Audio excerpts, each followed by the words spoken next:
Good morning.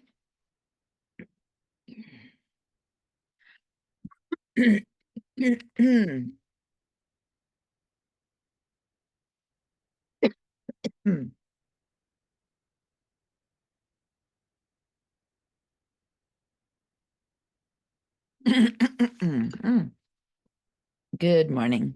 Had something stuck in my throat. Morning, morning.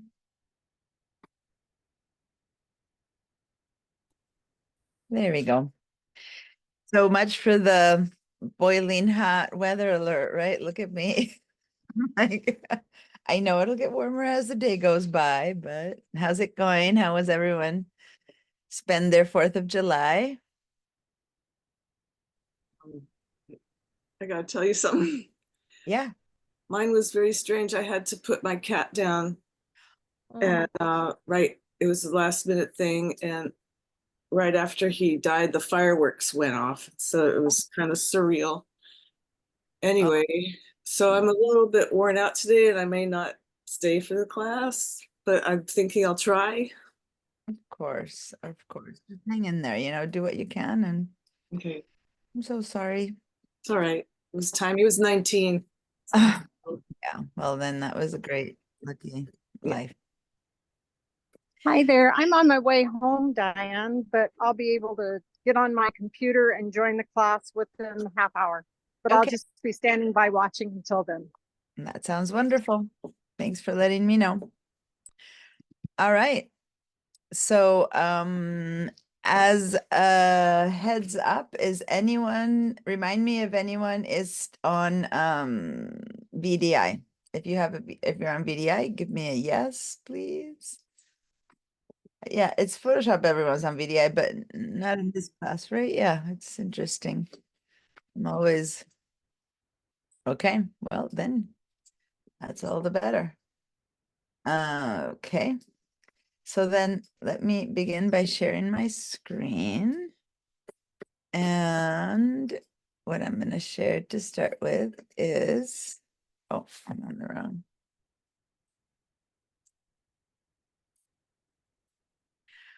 I'm sharing our Padlet, which is full of amazing stuff. You guys, you really worked it. Those of you who remembered the homework, which was to put some stems and make a bunches of flowers.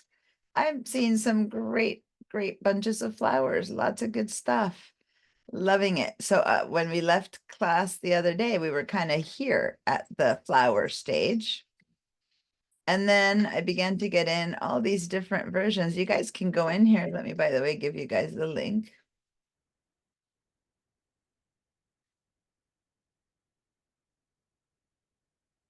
I'll put it in the chat so you can all get in there. All right. And yeah, you can click on different things and see what different people did. But over here we have some kind of the same leaf repeated a few times in different sizes, and it works really well, done in a very irregular pattern. Here we have some thin little strokes. The only thing I would say about this one is Odessa was driving, but remember that there's layers, and to put the stems maybe behind, because by going on top, then it doesn't look like a stem when you go up close. But other than that, Yes. here's some good ones too. And then these were Vera's simple flowers. And then I love what you did here, Vera. And this is a spiral tool. So again, there's the leaf that looks like a real leaf, and then there's these flowers are very, how do you call it? What's the thing? Consistent, identical, equal one. Anyway, if they don't look like real flowers, why does a leaf look like a real leaf? But it totally gives the idea and the bunch, and great. Again, the only thing I would comment is put your stems in the layer behind this and maybe extend, wherever they overlap like that. But remember layers, but no, wonderful. Here we have another really fun group. And then Cameron, are you here? I don't think I saw Cameron come in Yeah. yet. Oh, there you go. Hey, Cameron. Now that's why I thought I didn't see you, because I didn't actually see you. There you go. So you added this little part of the flower, which I'm assuming is the same one again and again, right? But just by changing Yeah. the position and order, look, and then just the stems being kind of irregular, and the flower is the same one, only one has a different color. And I think this one's a bit stretched out, but other than that, it's pretty much identical flowers, and yet you make it look like a varied group. And of course, I love seeing everyone hold on, letting people in. I love seeing everyone's groups and organization here. That's really good. So over here you have the pot at the top this time, so any of the stems are being hidden by it. And then look, you guys, this is the little, what do you call that part of the flower? Stamen or something. Yeah, wait, anyway, that part has each one of its little bits all together. And then that's inside of the whole flower. And then each one of the flowers is repeated again and again. Wonderful organization of your material and great group of flowers. I love the variety. Some people caught up on flowers that we hadn't seen before. And I love the variety. What did you use to do this here? Shelly, are you here yet? Nope, Shelly's not here yet. That she's actually not here yet. Anyway, she went with this, the tips of the sunflowers, although they're long, you can see because of this path that it's the same process, it's a long one, but then she covered it with this little kind of seed pad, and looks great. And then Stan, are you here? Wow, look at the bunch that Stan put together. He's got them, as looking at them from the top with all these leaves put, I mean, it's again, repetitive pattern, and yet it looks like this very, there's a lot of variety in these flowers, and like a big old bunch. So I love the point of view that you chose. That's wonderful. And then more individual flowers, because Shelly's not here, but again, with her flowers, she just made a little set. Shelly's taken this class before, so she knows a little bit more about setting things up. And then Saul isn't here, but he's always coming up with other wonderful things that he's creating. And this is a logo he created with some leaves, not no flowers here, but his flowers are in there somewhere in the one that he took. Saul's been, by the way, Saul's been taking my class for quite a few sessions now. And every time he's constantly making things, creating things. It's amazing. And he always posts them here for us to see. But yeah, that he started from scratch like you guys. All right, wonderful. And then is Mickey couldn't make it today. He was in a conference, but I don't know if you guys looked over here to see what he did. And this is the 3D tools that exist in Illustrator, and just doing the same basic stuff that we did, but putting it through some of the 3D tools that he was playing around with.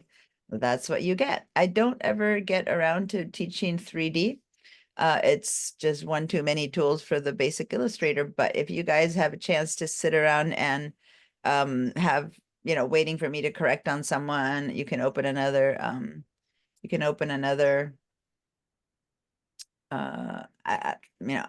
how do you call it? Another file in the background, and then just go for it, right? And get your 3D stuff set up. All right. Now I have to reshare because my Illustrator wasn't being shared. And here we go. All right. So there's Illustrator. Okay. And now we can see it. Yeah. And then after there's things that I'm not going to actually teach. So I'm going to just show you two really quick ones. And after I finished the class the other day, and I saw what Mickey had posted, I went ahead and just created a file with a couple of basic shapes that are 3D. But before I open it, I just wanted to show you all the Adobe Illustrator files are called AI. But these say AIC. Okay, this is the one that we were working on before. I know I didn't mean for that one to open, but I did. These say AIC. And what AIC means is that it's in the cloud. I've saved it in the Adobe cloud. Okay, so it's still Illustrator, but it's the cloud. When I save the exact same one, I do a save as and put it in my computer, it goes back to being in AI. Okay, So that's just in case you ever come about that. Now, let me just really quickly open this one up and see. When I tried to open it, it said downloading because it came up from the internet. So anyway, just saying, this is just a circle, right? And all I did was go to the, over here, when you go to the workspaces, there's one that's called the 3D. Oh, this is this computer that has the older version. I did this in the Illustrator that's 2024, and right now I'm showing you 2023. So if you have 2024 over here, you would see 3D tools that I don't have here in 2023. Anyway, so I was going to show you I said I don't have time to play with this, but go for it. Have some fun. And then the other one I wanted to show, which again I won't have time to show you, but you guys can play around with, is the this is generated, it's text, it's right now, Adobe Illustrator, Photoshop, all the Adobe programs have incorporated a lot of artificial intelligence. And all I wrote was dog. That's it. All I said was dog. You text something and you say go, and it gives you some dog in this case, and it gives you a whole variety, and you can change it. And again, I don't have the chance to show you this right now, but I will show you some tools that now are kind of in your face. And if you ever wondered, oh, hold on, bringing someone in. Here we go. And I could have chosen any kind of dog, any type of thing. I just wrote dog and chose one to show you, but I did not do this. And yet, you can do that with Illustrator. But you know what? I'm going to stop this share, and I'm going to share with the other computer, 2024, so I can show you this more correct where I'm talking about these tools. There we go. So here we go. This is the one that I was telling you about. When you go up here to all the windows, the first choice of windows that is missing there is the 3D and materials. And when it comes up, it's this whole window, and just kind of remember to play around with stuff that you don't have. It's actually it is in Illustrator 2023. Yeah, of course. I've been doing it for a while. I don't know why I thought it wasn't there. I'm still trying to, what isn't so anyway, this thing will open up. I'm going to close it. And then the other one, which is the trying to find my, the little thing that pops in when I work. Hold on. That's not what I'm looking for. Little thing that appears over here.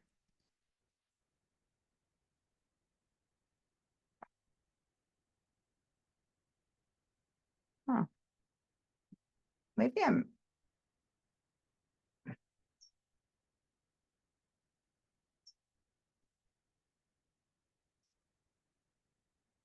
Okay, am I completely crazy? Because I've been teaching all the different Adobe programs, but in Illustrator, doesn't that little box that appears over here in the way, does anyone else have it? The little toolbar that appears over here, the contextual toolbar? If you've taken Photoshop or InDesign with me, you probably would know what I'm talking about. No? All right, well, I give up then. I'm looking for a toolbar that's not here where you can generate. Anyway, all right, so this is it, when you went into the basic essentials, right here it says text of extra graphic, and here's where I wrote the word dog in the other one, and then it gave me 3 choices of dogs, and I went on and so forth. All right, so if you guys want to play around with that, go for it. I am not going to play around with that stuff right now, but there you go. All right. So any questions before we continue? Before we get into anything you guys want to say about your shapes that you posted? Yes, Vera?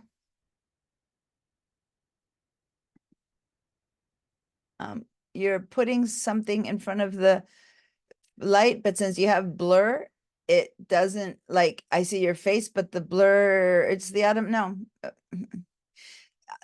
Zoom, since you have your background blur, will only make your face shape. Don't bother keep doing that, because it'll keep making your face, it recognizes faces, and it does not allow whatever you're putting up to come and become unblurred. So I can't do anything about what you're showing me. Okay. My other computer is, oh, okay. Oh, let's see that. Oh, you had made, can you, yeah, I thought you said, oh, are you making like a little booklet? I think you showed that image. Here, let me share. Let me share what I think you're trying to share.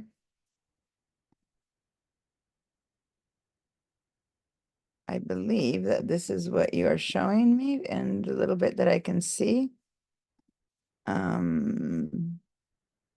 This one.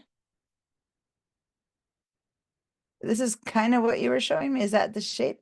I can't hear you. Can you unmute yourself? That was the intent.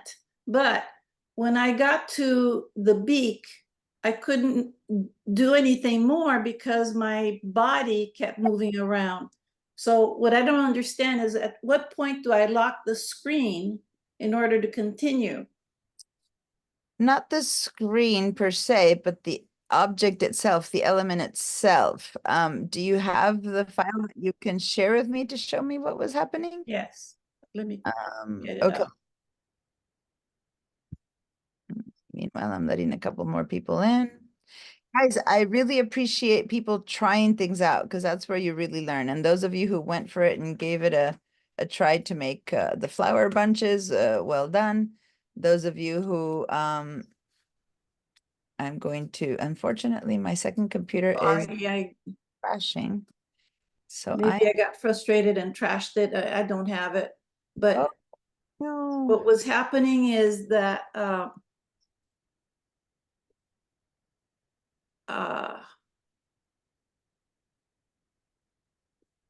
the image would move around and I couldn't continue. When I tried to lock the screen, a little pencil shows up.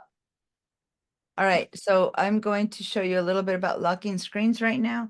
Let me actually, my other computer is crashing badly.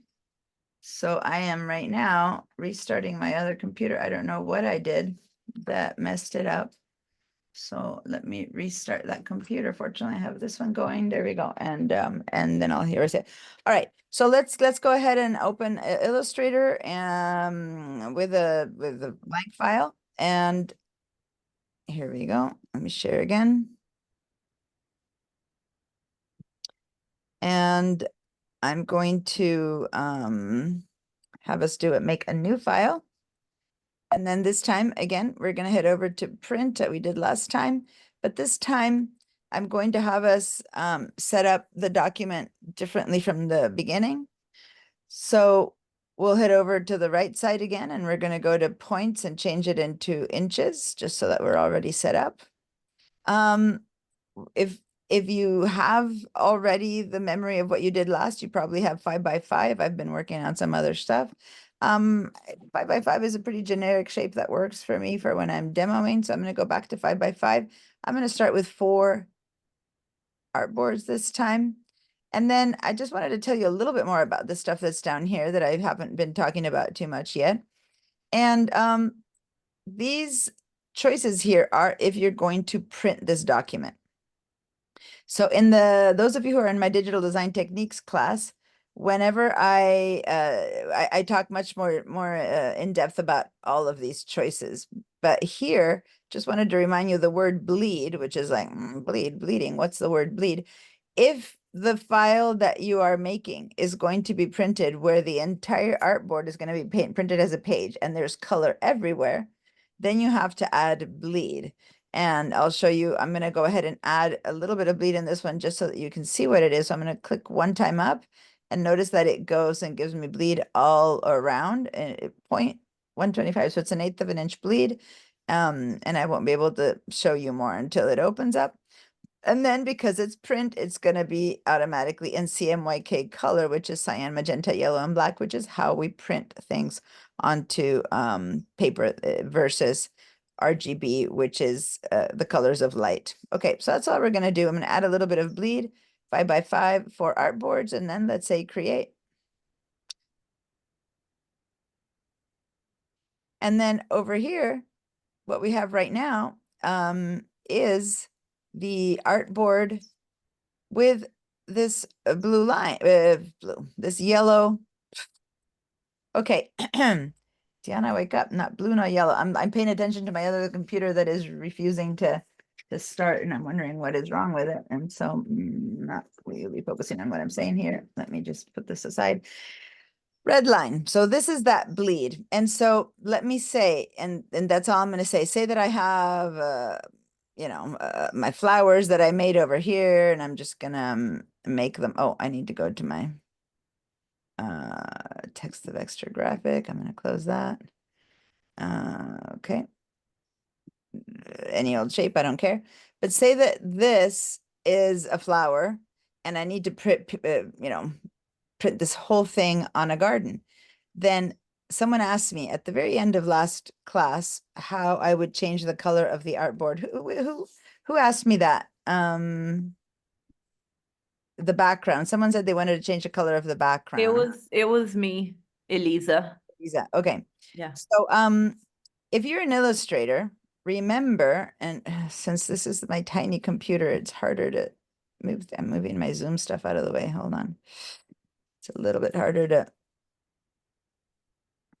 to see you guys. So let me put you over there. I'm sorry, I'm needing to move you guys around. So until my other one decides to turn on, I have to see you on this one. Okay, so remember that if you actually go here to the view and show transparency grid, nothing else is here. It's not like this is actually white.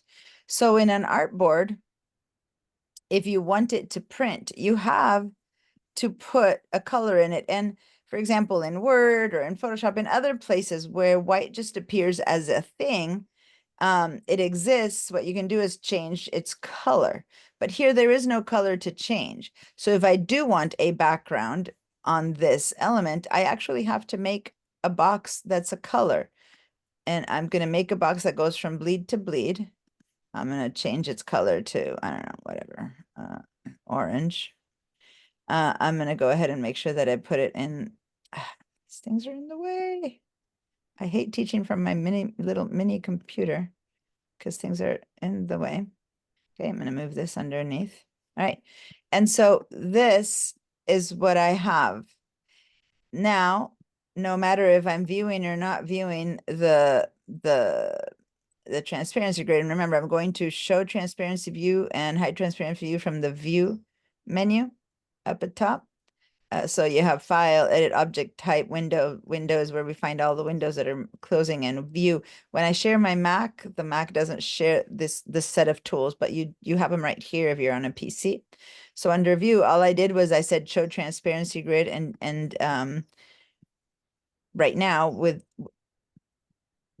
not seeing the transparency grid, it seems like there's a white background, but in reality, there's no white background. I just made a background. I made a yellow background. Okay. So now I'm going to go ahead and leave it at seeing the white, because over here in the white artboard, you still have this line outside. And what this is, remember that we made this page be 5 by 5 inches, right? So if I were to print this whole page now onto a piece of paper that's say 8.5 by 11, like a regular printer, what would happen is I would get a 5.25 inch rectangle, and then I can cut these little bits off to get my 5 by 5 inch. So my 5 by 5 is the size, the white is my 5 by 5. This is that 1/8 of an inch extra all around. But when I print it, you know how hard it is to cut it with a piece of, even with scissors, where you're trying to cut it right against something, and you know, your scissors wobbles and you cut a little bit on the outside and a little bit on the inside. So what's going to happen with this, it's going to print equivalent to if I did this. And over here, I'm going to make this a little bit smaller. And this is just a bit of a demo, so don't worry. So if this was an 8.5 by 11 piece of paper, it's gonna print like this. But if I want it as a 5x5, there's gonna be like white paper. This is the white of the paper. And then it's gonna have an orange block and a pink block. But this is not 5x5 anymore. If I need it to be 5x5, I need to cut it right here. And the reason we add the bleed is so that when we cut, we still have orange on both sides. So if you go a little bit off, it still looks orange. Does that make sense, you guys?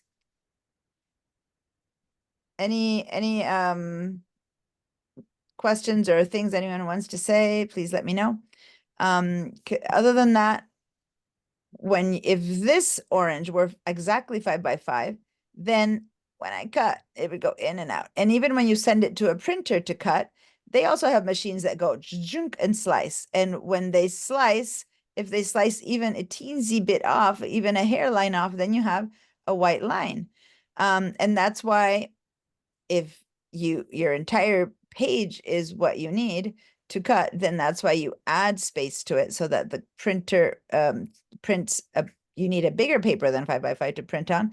And then the cutter goes across here, making sure that there's no white on either side. So that's what bleed is. Okay. Now I'm going to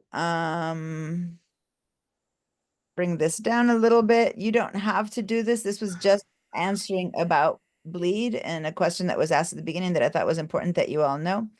But we're going to keep going with, I spend a lot more time with this in digital design techniques. If you want to know more about all that, we can talk later. But right now, I just wanted to bring up what that whole bleed thing was. And then I see you have a question, Moni. Just catching up. How big was the bleed? The bleed is always by default, okay? And say that you want to change it now. And if you guys, everyone did put in a bleed because I asked you to put in a bleed. So now what we want to do is change it. So head over to the file document setup because we're going to take the bleed off. Oh, and okay. Is always 0.125. And I got it just by clicking one time up. And so it's 1/8 of an inch. Okay. There's a few times in my life where bleed has been different. And if so, the person you're creating the object for, or whatever, would tell you it's got to do with folds and stuff like that. Differently shaped books that had cutouts and stuff like that. But other than that, 99% of the time, 1/8 of an inch is the automatic bleed. So when right here, I went to document setup and I could change it. I can turn it off again. So I'm going to go back to 0 inches. And if so, when I say, okay, see how it's gone?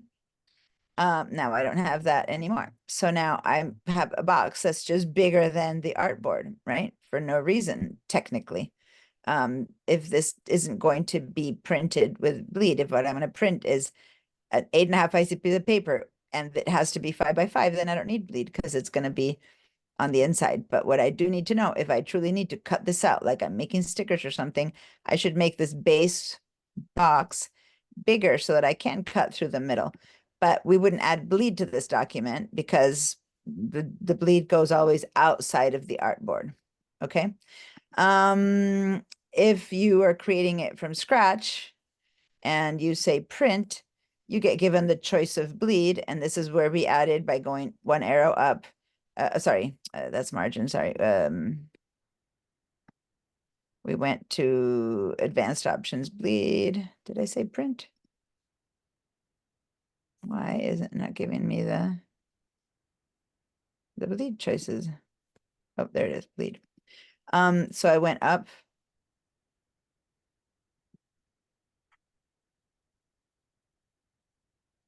Because that wasn't in inches, that's fine. Okay, so now it's giving me 1.25 inches. Otherwise, it's 1 pica is the bleed for when you're in picas. Okay, so here's where if perchance I want different sized bleeds, then you need to click on this to turn off the fact that they're linked. And then you have the top and the bottom can have 1/4 of an inch, and then the left and the right can have 125 or something like that. But the fact that this was always on by default, then when you make something bigger, it makes all 4 bottom, left, top, right sides bigger. Okay. Anyway, so now hopefully everyone went to file and document setup and took their bleed off. Okay, if you had that, Same here. There's where you would link them. We're going to take them off. And this is also to show you how you get to see your document, how to change the settings of your document, let's say after you've created it. Okay. All right. So now we have no bleed. And that's how we're going to start. And I'm going to get rid of these things. This was just to show you bleed. I guess you could, it's not important enough, but you could create a screenshot of a bleed and put it in the, I wasn't thinking about that. Put it in the, I need, since I opened my new computer, let me set it up here. Okay. I had to reset my computer the way we have it before because this one wasn't set up that way. All right. So if you got the whole bleed conversation, if it made sense, hold on, starting my computer again, my other one, then please give me a yes. If you have any other bleed questions, go ahead and ask them. And if not, we're going to keep going.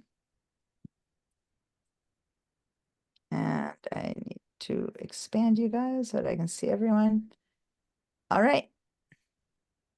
But So, Deanna, yes, on this document that we made, the rectangle, if I want to continue that rectangle, when am I locking the object? What am I locking? The background the yellow or the one on top, the rectangle? Oh, okay, good question. Let me undo. So, because I need to open a file with more shapes to get to your question of what to lock. And since you don't have it to share with me, we'll get there.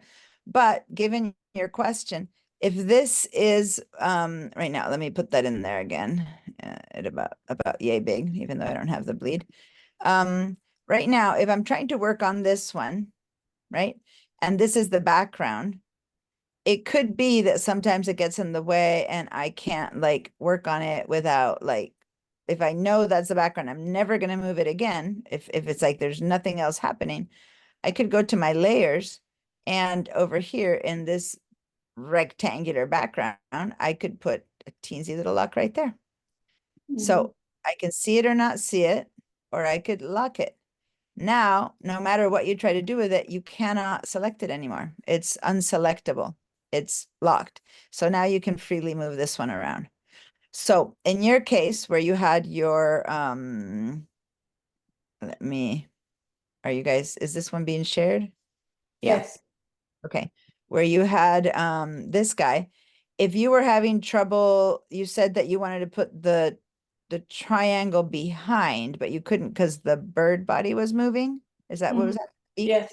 I suspect that it wasn't that you weren't able to put it behind. I suspect that's why when I see your file, I suspect that what's happening is that this is a gradient that goes from transparent to blue. And since this part of the bird is transparent, I suspect that what's happening is that you have it behind, but you were still seeing it because his face is transparent.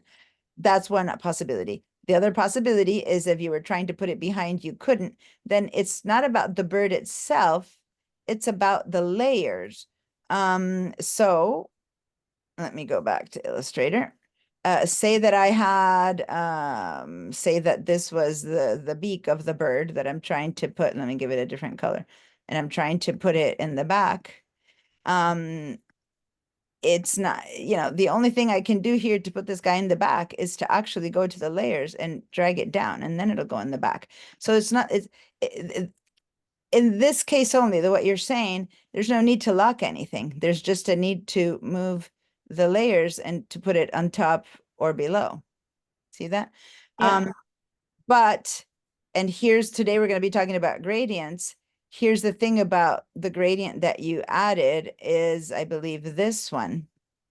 And so that gradient goes from transparent to blue. And so no matter that this is correctly below, it truly is below. See, this is solid. So it is below. You can see it's below. But adding the gradient that you added, then this portion of the gradient is actually transparent. See how I see through it?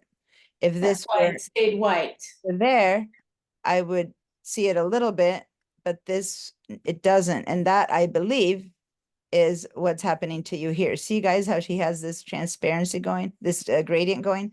And that's why you're going crazy trying to put it behind and couldn't. I have a feeling you did put it behind, but that you're still seeing it, which is what was driving you crazy. Yeah, Okay. I can even add it with the shape builder tool, because I didn't want that curved area in there. And that's when I found out that I had not locked that body that I constructed several steps before. Okay, so we're going to talk today about all these things you're saying. Vera's taken a class before and she knows about the shape builder tool and not grades and stuff like that. She's asking these things. So I'm going to tell the whole class about these things first, and then we can come back to this. And what I recommend, guys, is never throw your stuff away, especially if it didn't work, because that's the chance to ask me and for me to teach you something. Okay. Okay. So keep the failures. Remember, I told you to keep the failures and to post them, and you did post it, but then keep the file or I can't help you with your failure. Yeah. And the computer even tells me file does not exist. Yeah, that's well, no. Thanks for saying that. If your computer is telling you, I'm gonna just get rid of all of this for a second. If you're trying to open, you see it here, and you're trying to open, it says file does not exist. It only can mean that you moved it to a different folder or you changed its name. Mm. It can't find it automatically as a recent because it's not in exactly the same place that you had it. Does not mean that it doesn't exist. Okay. It just means, so I don't know if I've moved this one to a different place or not, but if I try to open it, will it open? No, this one is there because I never moved it from where it is. And so this file knows exactly where to go find it. But if I have changed its name in any way in the file or moved it to another folder, then you can't open it from here. You have to go back to where you think you're saving your stuff, and that's where you have to open it from. Okay. Okay. All right. So now I'm going to start my file without bleed, and here I am. And my other computer has finally turned on. So let me connect to Zoom in that one again so that I can finally see you guys better. And we'll continue. All right. So exactly two of the things that Vera mentioned are exactly two of the things that we're going to cover today. All right. So I'm very glad that you're right on top of things as they need to be. And here's my video. And finally, I can see you guys in the other computer. And I can stop seeing you guys here. Okay.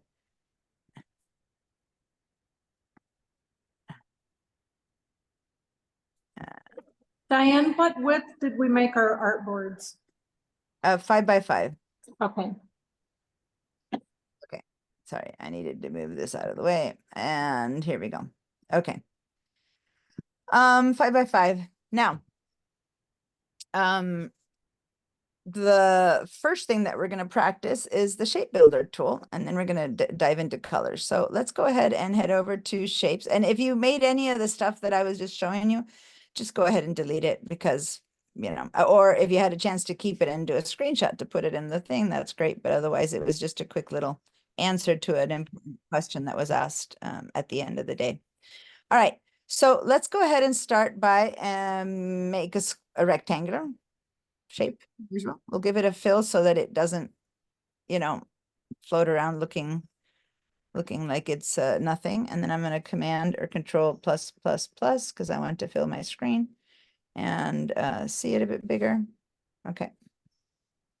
Now I want to move this up or down. So I'm going to just kind of hold the space bar to move out, command or control plus to zoom in, minus to zoom out, or command or control 0 to fill my screen. Just reminding you about these things. Really quick reminder of how would I duplicate this quickly? What's the shortcut to get this thing to duplicate quickly? Alt and drag. Yeah. So I'm going to select it, hold down the Alt or Option key and drag, and boom, there's my second shape. Okay.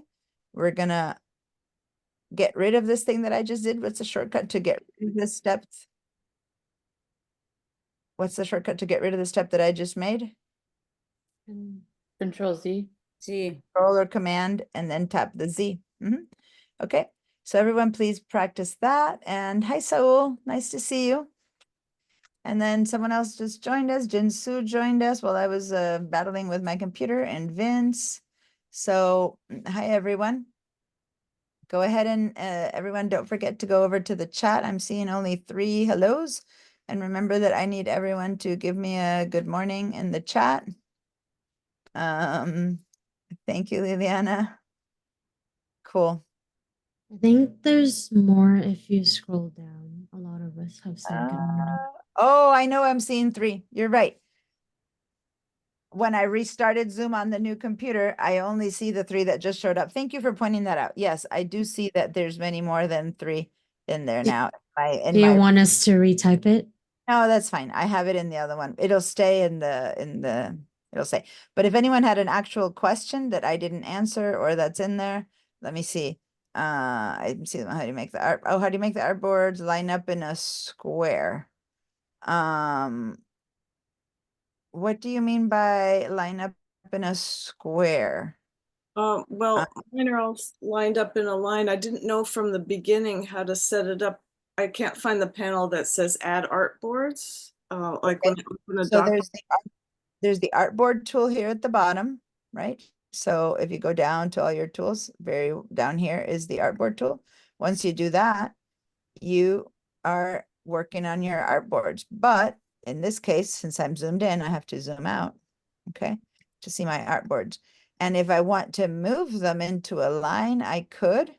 But other than that, when you ask for 4 artboards at the beginning, they come out this way. If I now were to add an artboard, when I took on the artboard tool, then over here I have my tools for it. If I were to press this plus sign to add an artboard, now the ones that I add are going to add up in a line. So now I've added 6 or 7. Oh. Each one adds up in a line. So Okay. how do I get rid of some so I have a square like you? So I'm going to undo or Command Z or put this one that I don't want in the little trash can right there. I can also move it myself and put it here if I don't want the 4 to be in a row, right? That kind of thing. But when I first created my file, when I said new file and like say that I say I want 8 artboards, 1, 2, 3, 4, 5, 6, 7, 8. When I say create, this is how they show up when you first create them. It's just what Illustrator does versus if I start a file with just one artboard and say create, and this is one artboard, then if I go to my artboard tool and begin adding, they add themselves up sideways. I don't know why Illustrator does that, but they add themselves So how do I sideways. get back to where you first start and you say create how many artboards? Do you need a blank canvas to start or? Hold on, let me get rid of all these. No, we started with 4 artboards. Remember? 4 artboards is what we. Well, that's why I don't have the 4 artboards to start. Oh, okay. Well, then head down to the artboard tool. Right Should I there. close my document or? No. Oh, She might not have even opened a new file. right. You have a file with one artboard, right? Mhm. Yeah. So you have a file with one artboard. Go Yeah. down to the artboard tool. Okay. Okay. And then over here on the right side in the properties, you would see the word name artboard and a little plus sign there. Yeah. Click 4 times or 3 times and you'll get 3 artboards or 4 artboards. See how I just clicked on it 3 times and did. Yeah. They're just not lining up like yours. That's all. It doesn't matter at all. But if you want to, then grab it and Then drag grab it, just move it. Okay. it moves. They when you're in the artboard tool, they move around as if they were objects, like as if this was a square that I'm playing with. It's just what they do. The whole page moves around as if it was an object. So now you can do that yourself. Okay. Okay. And then once you leave the artboard tool back to the move tool, now they're just there. They're unmovable. They're not artboards anymore that you can play around with. All right. Thank you. You're welcome. Okay, so I'm going to undo that because I just want to stay with my 4. But whether they're in this order or in that order does not matter at all to the class. But if you want it to look exactly the same, then when you create 4, just grab 2 and bring them down. Okay. did that work? My explanation? Perfect, thank you. I got it. All right.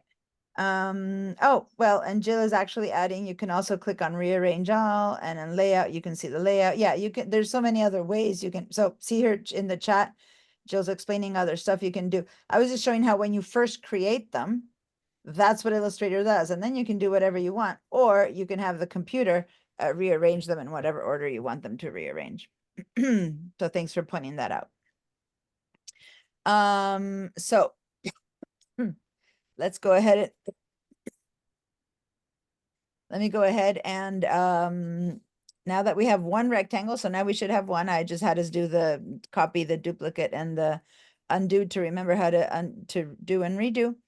Now I want us to create another rectangle, and we're going to overlap it. And this one is not going to be identical in shape. It's going to look different-ish. And in fact, let's go ahead and give it a different color. All right, so now I'm going to zoom into this. And first of all, we have two objects of different shape and type. And if we wanted our shape to be not two objects, but one object, we wanted to join this shape and have it be one object that's all together. There's a whole bunch of different methods to get that done in Illustrator. The easy, not the easiest one, the one that's the handiest one, it's a quick job like this, is the shape builder tool. But nothing will work, no matter what tool you work, until you select that which you need to be working on, okay? And in this case, we want these two shapes to become one, so we need to select both of them, okay? So now I'm going to click and drag kind of over here, and that's enough. Remember, I don't need to go click and drag. I see a lot of people kind of doing that whole thing. No, as long as you touch from the background, you start casting this net, and as long as you touch a little bit of each one, that's enough to select both. So it's a quicker process to select both. Of course, there's nothing else in this entire document yet, so I could even say Command or Control A, which is always select all, which is a good one to remember and know, because sometimes you just need to move everything around. So Command or Control A is select all. All right, so now that we have this this shape put together, make it a little bit bigger. Now, Diane, yeah, on my toolbar, my rectangle option, I think is gone. What is the tool? What is the keyboard command could for be, it? no, it's it could be that you have last time you made a circle, so it's there as a circle, or last Okay. time you might have made a polygon. So look Okay. down there, click and hold, and then you'll find your rectangle. Okay. That said, the keyboard command for it is M, because this is inherited from Photoshop, where it was the marquee tool. So that's why it doesn't make much sense to the word shapes, but the M is the shortcut for the marquee tool. But had you had that there and you did the M, you would still be picking up any, this whole set of tools. Okay. I see M, that. Thank you. L is the ellipse and stuff like that, but that's the M. Okay. Now, keep going down all these choices, and you'll get to this one here that when you hover over it, it's kind of under the eraser, if you can see the eraser. And here we did the rotate tool last week. So 2 down, that's the shape builder tool. This is a newer tool, so it doesn't have the easy shortcut. So it's Shift M. Okay. So whenever you see a tool that has 2 things to pick it up, it's because it's newer. They ran out of the basic letters, right? So this is the shape builder tool. All right, so let's pick the shape builder tool. And now don't click anywhere, but just watch what's happening. You know what? Hold on. I need to get a lighter color so you can see this better. Let me give this a yellow, and let me give this a light green, and you'll see why in a second. Okay, and I'm selecting. Okay, with the shape builder tool, now you can see how it's getting darker with the color. You couldn't see it so well. So when I hover, and I'm not clicking, I'm hovering over this shape, it turns out that this becomes kind of gridded. This becomes kind of gridded, and this gridded. So the document, the Illustrator is turning this intersection, right, into its own shape. Now, the first thing I said I wanted to do was turn both of these into one thing. So what I'm going to do, see how my tool right now has a plus sign underneath it? It's an arrow head with a plus sign. I'm going to click and just drag across all 3 portions and let go. And now I have one shape. I'm going to do that again. Click and drag and let go. I'm going to undo that and I'm going to click and drag the other way. It's going to work. I'm going to just do this tiny little drag like that. As long as I touch one little bit of each, it's working. Okay. So I don't need to go across the whole thing. I just need to touch each of the pieces. And now I have one shape. If that worked, give me a yes. And then I want someone to tell me what happened to the color. I started with 2 colors. And now I have one, because one object cannot have 2 colors. It can have gradients, there's other stuff, but I can't have 2 objects. But what color kind of did it turn into? How did it choose? Can you tell?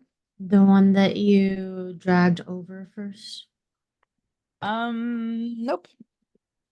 The one It at the top dragged layer. over orange. Oh, the one on, yeah. Yeah, the top layer. Okay. So when I undo that, the top layer was the bright green and it took over. Okay. So when I did that, it all turned bright green. Chyla, I see your hand is up. Yes, can I share my screen? Yep. Yeah. Sure, go for it. Bill asked, are the 2 squares in the same layer? By the way, let me answer that. Yes, we have never created a new layer in Illustrator. Even with all the flowers and all the things that we did, we've always been working in one layer. Okay. All right.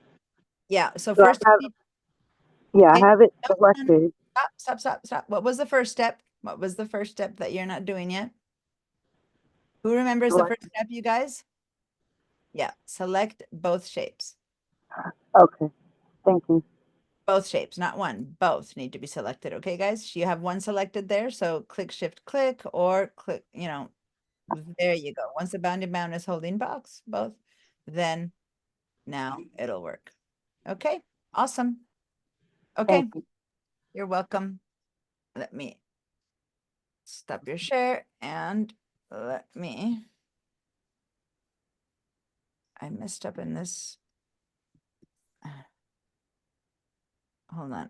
When I changed this one so that I could handle it from this computer, I messed up with how the window comes on and it's really hard to find the share button now. Okay.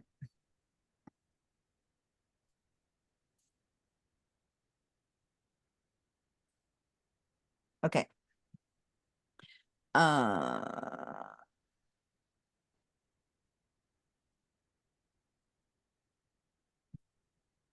Okay.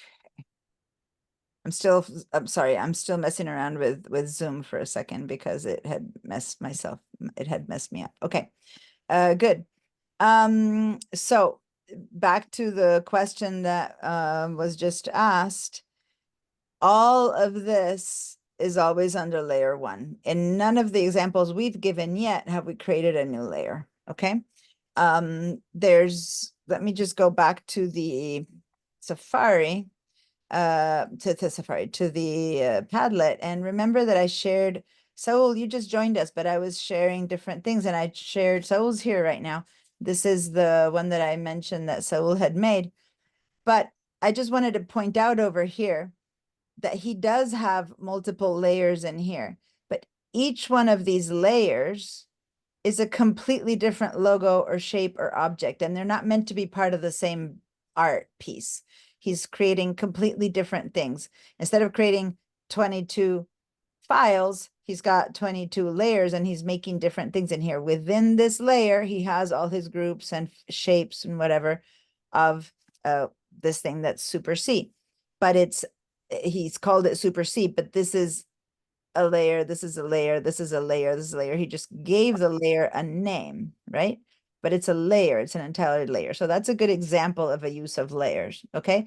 That said, this will become a huge file at some point. It might be harder to work. Maybe you're creating, another option is that maybe you're creating the whole object in a different file, and then you can save it all and put it all in one big file to show all your different objects or something. But in general, this is not, it would make no sense to have all these different, completely different items all in the same layer. So other than that, though, every other one of us who's been working in all these different things, it's always in the exact same layer. Okay. Now, another example of layers, and here's someone else who's showing their shapes. In one layer, you've got each one of the flowers. Okay. So this is Shelley. Are you here yet? No. So this is one object. This is one, like each flower with its stem is one object here. You put them all together. I don't know if you can see that this whole flower is there. So if you open this group, all the parts and pieces of this flower are in that group, but everything is in the same layer. All right. So just demoing with your guys's examples. So thank you all for putting your examples in here. All right. So now we have, I did and undid and redid this, but the most important thing, and this is, by the way, what happened before is a most typical mistake, is not pre-selecting the pieces, okay? So select both pieces, and this is like when you're learning, the first thing that happens. Now we joined the pieces and we found that the first, the topmost item, the topmost element, these calls are elements, is the one that overtook the shape. Now, I'm going to undo that for a second, and everyone do a Command Z and get your pieces to be separate again. And I'm actually going to put some visible strokes on these things. I'm going to grab this bottom one and make it more like a 3 or 4 big stroke, and I'm going to give it a stroke color. So again, I'm going to do that to this one, give it also a biggish stroke, and give it another stroke color. There we go. So now just when I join these two and I use the shape builder, then what happened to the stroke?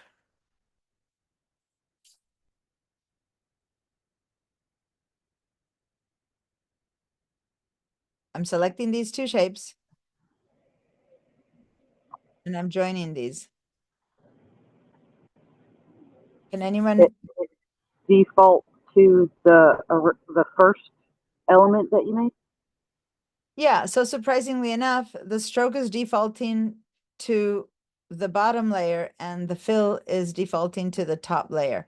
I do not know in this case why it chooses to default to the one that I am starting with, okay? The interior always defaults to the top layer, but the stroke does matter where you start. So if I start from here, I'm going to keep the blue stroke. If I start from the pink, I keep the pink stroke. It would seem to me that Illustrator would make more sense if it was consistent, right? But it's not. For the fill, it's going to take the top layer. For the stroke, it's going to take where you started from. Like the first answer. Oh, I started from the air, by the way. Then it took the bottom layer. It's from the shape. Then it takes the blue.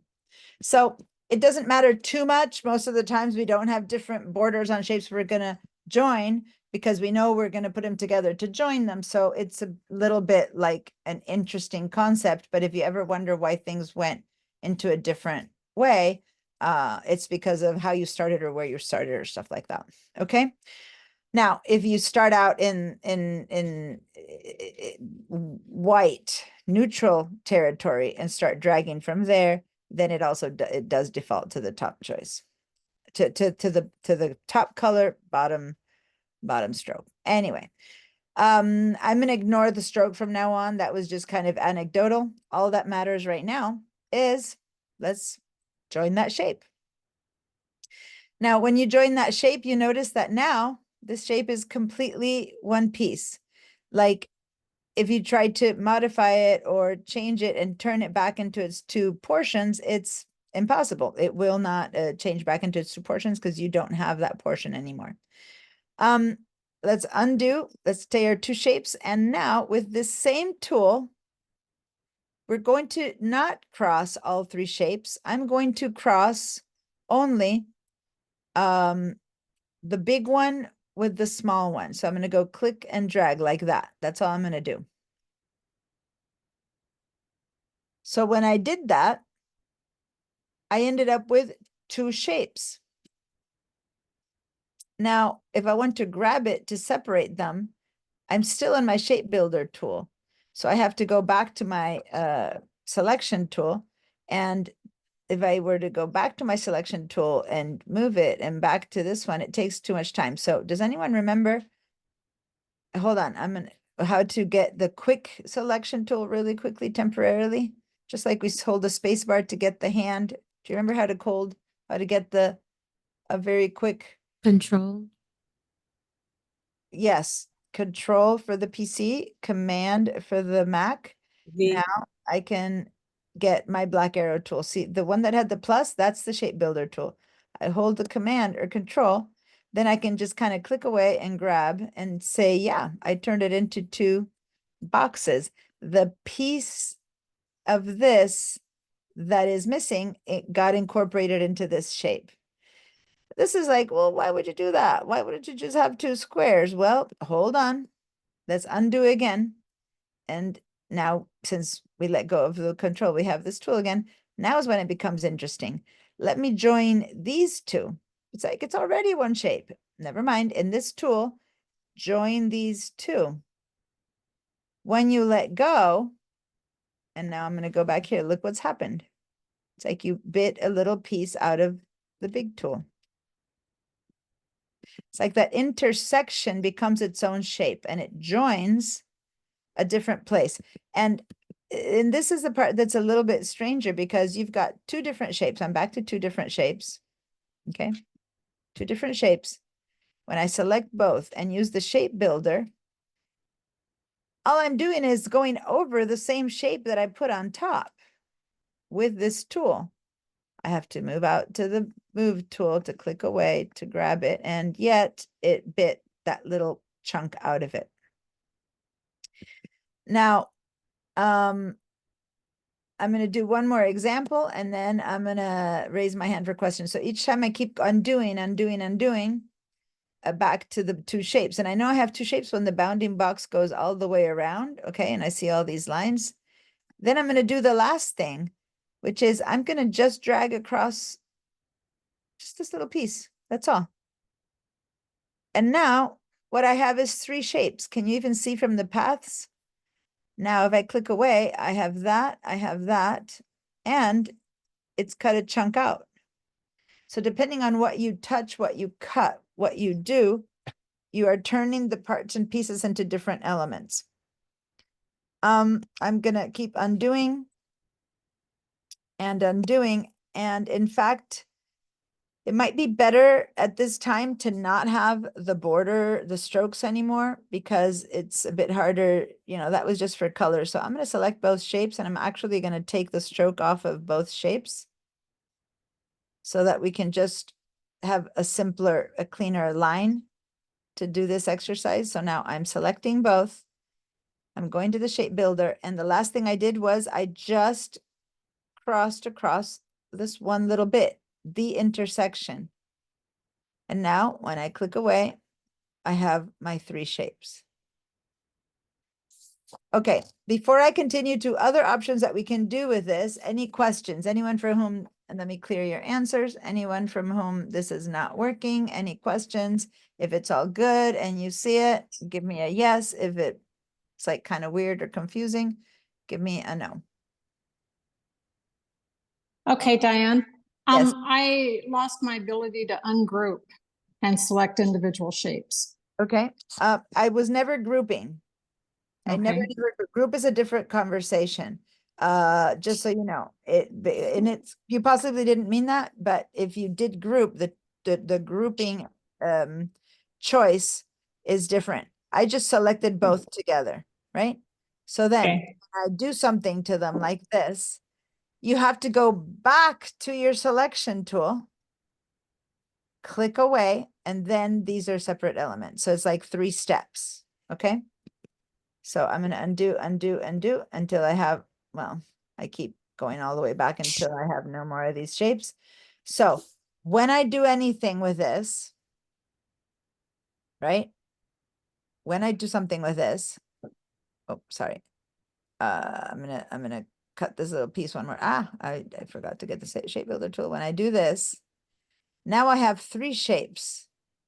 But in my hand, I still have the shape builder tool. So I can't like select and drag, which is kind of, you were saying, if you lost your ability to do that, it's because you're still working on the shape builder tool. So you need to leave the shape builder tool. It happens to look like an arrow. So this one's a hard one. You have to go back to your arrow tool, which is what I say the shortcut is going to Command or Control.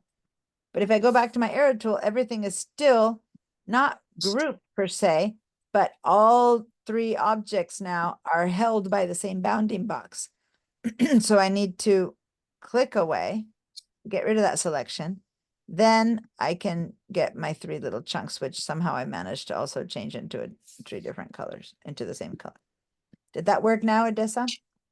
Well, I got back to all of mine having the same color stroke, and for a few minutes I could select all 3, but I clicked on something and now they're in just a solid. All right, so can you share your screen now? Yes. I'm seeing lots of no's, so I know that this was not necessarily the most easiest one to understand. So Okay. let me first go with Odessa.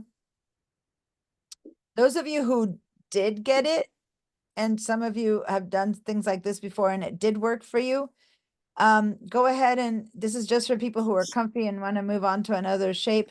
Go ahead and put many different shapes in here now. Give an oval or whatever and stuff like that.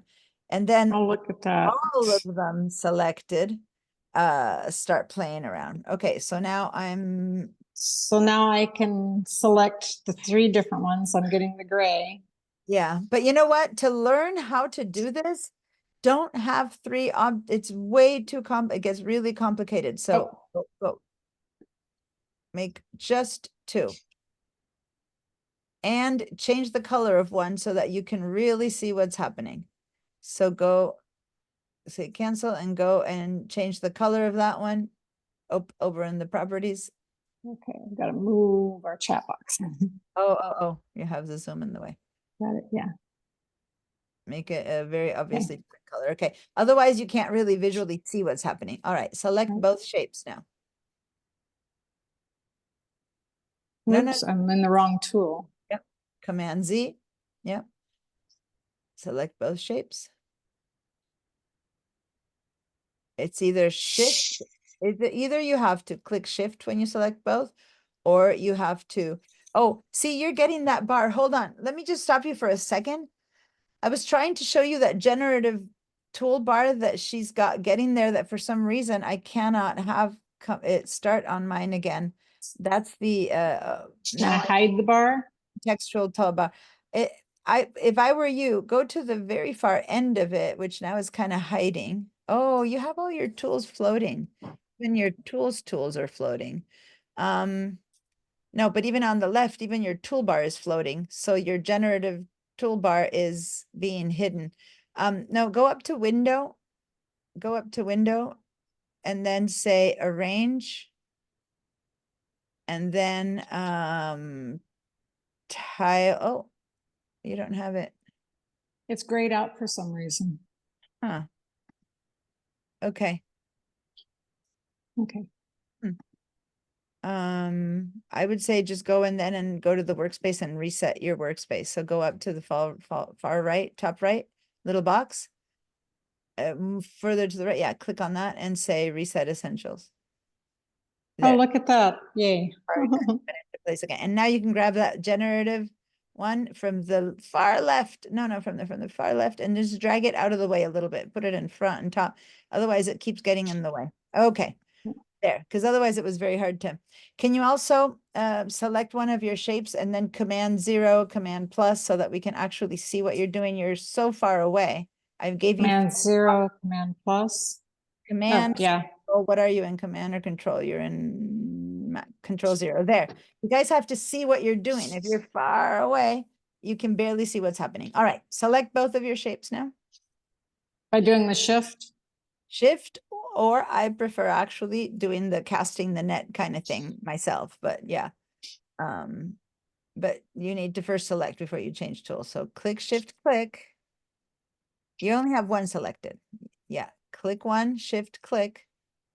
Yeah, now you have a bounding box around two of them, okay? Okay. Now you can begin to do the work. Okay, now go grab your shape builder tool, and everyone pay attention. A lot of those who have nose, you might be having the same thing. Oh, there we go. Now I can see where it selects a different shape Okay. of the combined. Now you have separated them into three shapes. Okay. So go ahead. What are you doing? You're still in I was your, going to change the color, Oh, no? still in your shape builder Okay. tool. So if you're in shape builder tool, you can't do anything other than keep separating. Well, Okay. there's to change it. So there you go. So much for what I just said. All I right. can change it now. Now go back and undo. Do you remember the undo command? Command Z. Command Z, yes. Control Z. I've Control got that Z. one One down. more but- time. One more time, because you still have there. Until you see the big bounding box, you guys, you don't have all three. Okay, you don't. You're not back to the original two. Okay, now grab your mouse and drag them across all three pieces. There you go. Now you're down to one. Now command or control Z. To Control, undo? control, and then tap the Z. There we go. Now click and drag across the two purple pieces. Good. Now stop, because this is where, until you separate them, you won't see the piece that's been chunked out. Okay. So you Okay. need to go back to your selection tool, unclick, unselect. So click on the white, deselect. No, yeah. And now select one and move it out of the way. And then you see that you've cut up a piece. It's a little bit weird to have to ungroup, deselect, but when you have two things selected, you can't separate things, right? I That's why see. you're having to do that back and forth. Now, you guys might want to do many other boxes out there and play and join them and separate them, but the important part was that last little bit. Now, go ahead and control Z again. One time, that was the separating the pieces. Control Z again. That's making them one. And see how now you have a bounding box around two of them? That shows you that you're back to zero. That shows you that you're back to the beginning. Now you can separate them differently with it. Before I continue, with those of you who have, I'm going to stop. With those of you who still have questions, hang in there, because I'm going to show something else for those of you who from whom it did work, and then I'll continue helping one by one the people who need help. So hold on. Now, when you select both, let me move this over a little bit here. Now we're going to do a little bit differently. And those of you who still don't get the first one, don't bother with this one, but hold on. Because now watch my tool. When I hold down the Option key, Alt key for the PC, Option for the Mac, see how I click on it and it goes to minus? So plus with nothing held down, minus with something held down. So now I'm going to go ahead and I'm going to get rid of something I don't want. I'm going to undo. Command Z, get rid of the intersection, something. And then Command Z, get rid of this piece. Okay, Command Z, get rid of these two. I made a little chunk. So when it's in the plus sign, it adds. When you hold down the Command or Alt piece, not the Command, sorry, Option or Alt key, then you delete the stuff you touch and you're left with whatever you're left with. In this case, by deleting only the middle, then I've chunked a piece, but I still have this piece. But if instead I hold down the Option key and select, sorry, I got the double key across those two, then I end up with nothing. All right, that's just so that people can continue working on stuff, but I'm going to stop my share and keep helping other people who still have the no up there. So let me see. I see a hand. I see lots of no's and I see a hand. So I'm going to honor the hand first, but I know that there's others of you who need help. So yes, Honoree. I have two questions. One of them is when I have the overlapping, Yeah. it seems like if I drag over the like one of the pieces, Mhm. it then colors it the last piece that I drew. Is there a way for it to not do that? Not really, because what it's doing is just giving you, here, let me show you. Let me share again. I haven't, it's one more step that I don't want to confuse people, so hold on. But in this case, I see how I have 1 and 1, right? I just have 2 pieces here. When I select them both, in this case, what you're saying, and you just drag it across 1, that's all I did, right? Is that what you're saying? Yeah, like any of the pieces. Because by doing that, that stayed that color. So when I separate them, what I did is I chunked it, but it stayed that color.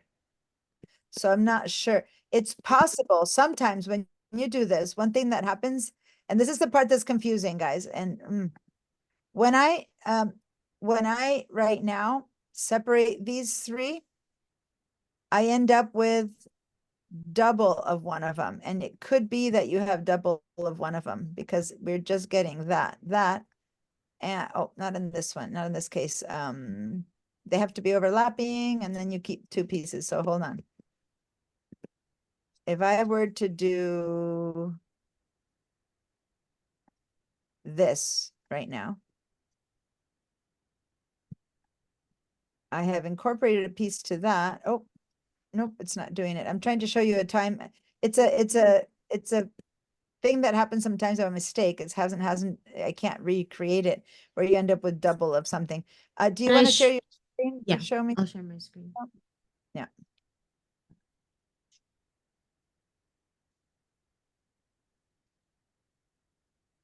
Those of you who are waiting, you can just make a flower and now join all the petals, for example. Like try using the things that we've already done. I'm saying flower because we all made a little flower yesterday, and then grab one and make all the petals. Oh, okay. So here's So, for honoring, example, hold on.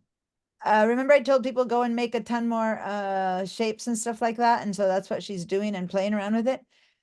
I just want to warn you that by now you might have left pieces where you have underneath duplicates. But anyway, yeah, Mm. go ahead and show me what you want to say. Just show me.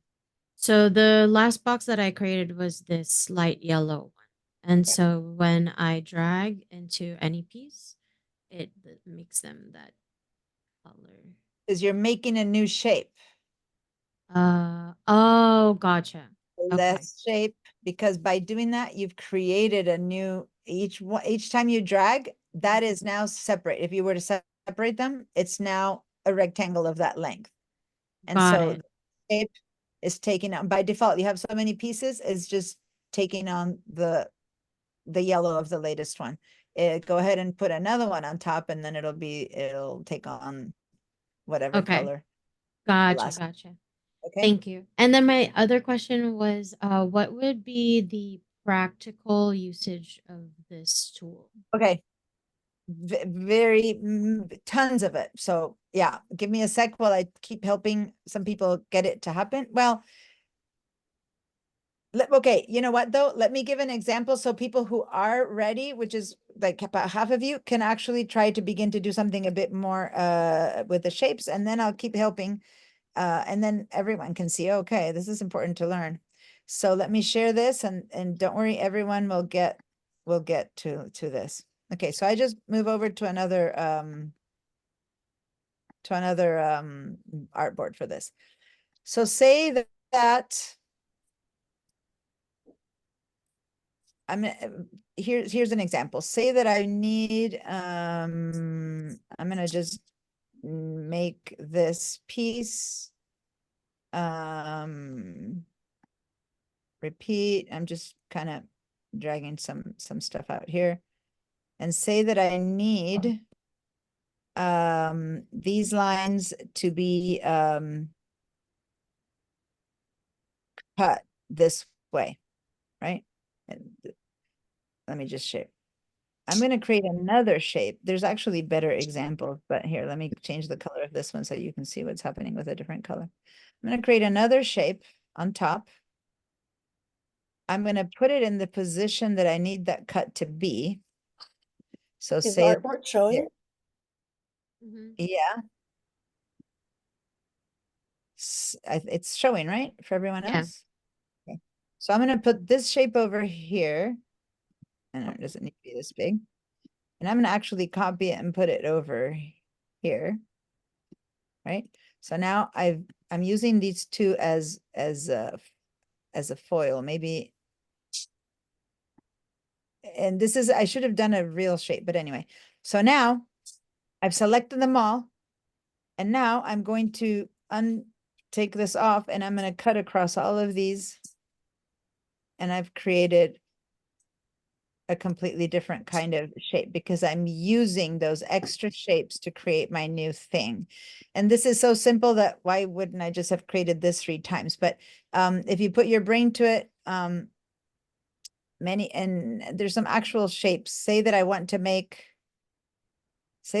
like a stylized fin for a whale. Okay. So I can either try to draw it out, right? Or I can create another circle here, select it, or a half moon, and then just get rid of these 2 portions, right? So you end up with some interesting shapes that you couldn't have done so easily. This one, you would have to really know how to control your pen tool or whatever to create this shape on your own, right? And so on and so forth. It's like when you strategically put different shapes on top of other shapes, you end up creating a third thing that is what you're trying to get to. So anyway, you guys who are a bit more, figured it out and understand, try to create something different. And but you can't get to this. And these aren't the most genial shapes, but that gives you an idea while we keep working with this example. Thank you. So, let me see who we have there. Liliana. And first, I'm going to go with the 3 people who said no, and then I'm going to go back to the hand from Jill. Okay, Liliana. Yes. Okay, so the part that I got stuck on was selecting. Yeah. And so the boundary box that you select, Bounding box, yeah. yeah, that part right there. What do I do to select them? So I've shown you 2 ways to select. And in this case, when it's 2 elements, Mhm. they're both just as efficient. One would be select the first one, hold down the shift key, and select the second one.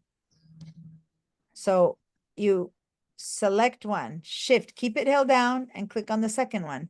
And that creates your group. And that's not a group. It's 2 pieces together. Okay.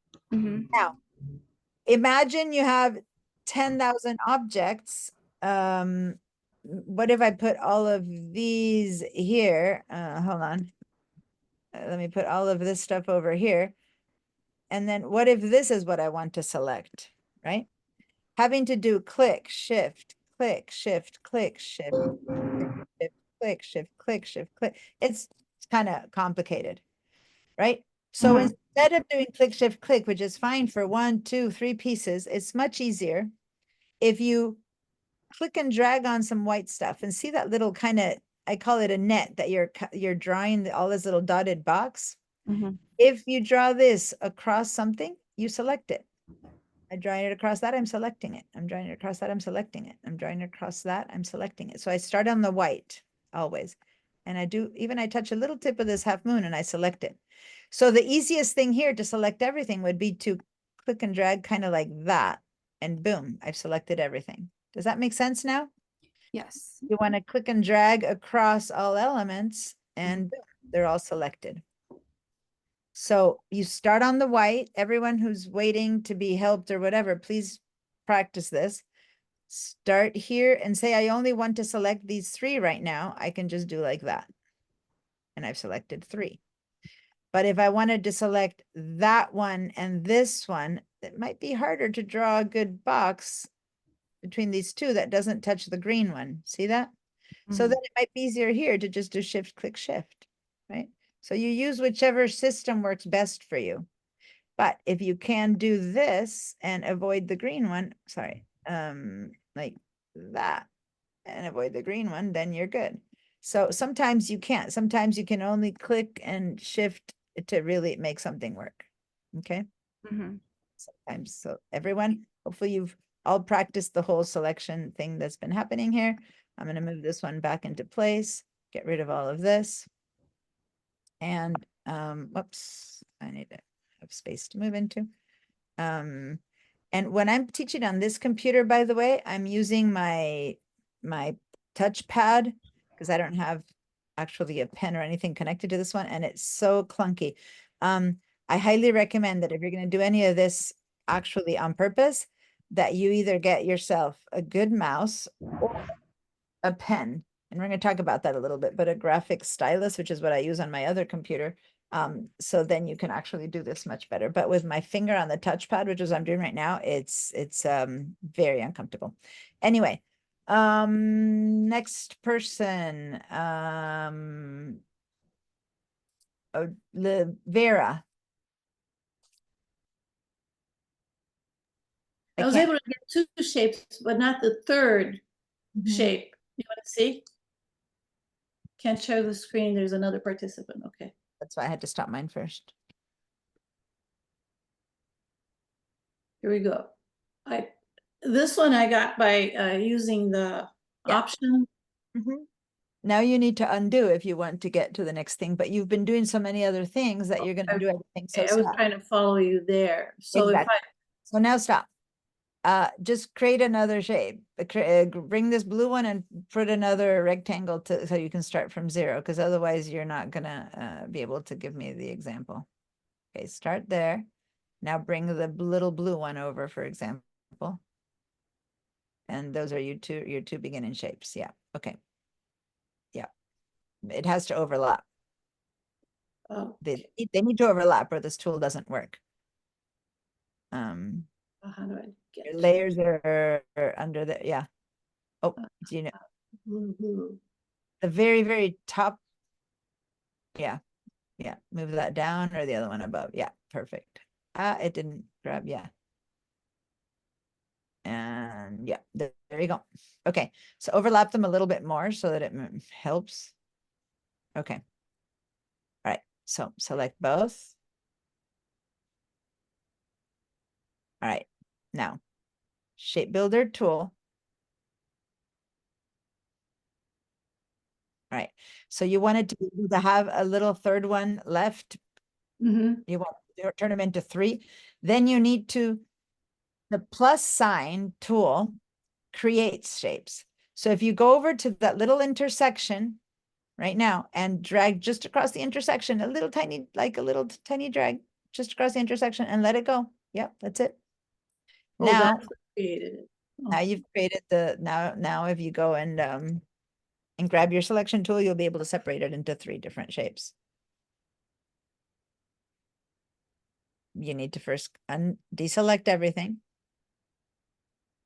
And then, no, you're done. Now you need to just pull them apart. Okay, I got that. One last question. My palette is in this format. I need the one with the little squares. How do I get You're not looking for, go to properties. properties here? That's properties, yeah, and that's where, and to get the swatches. And how do I get the swatches? There, click on that.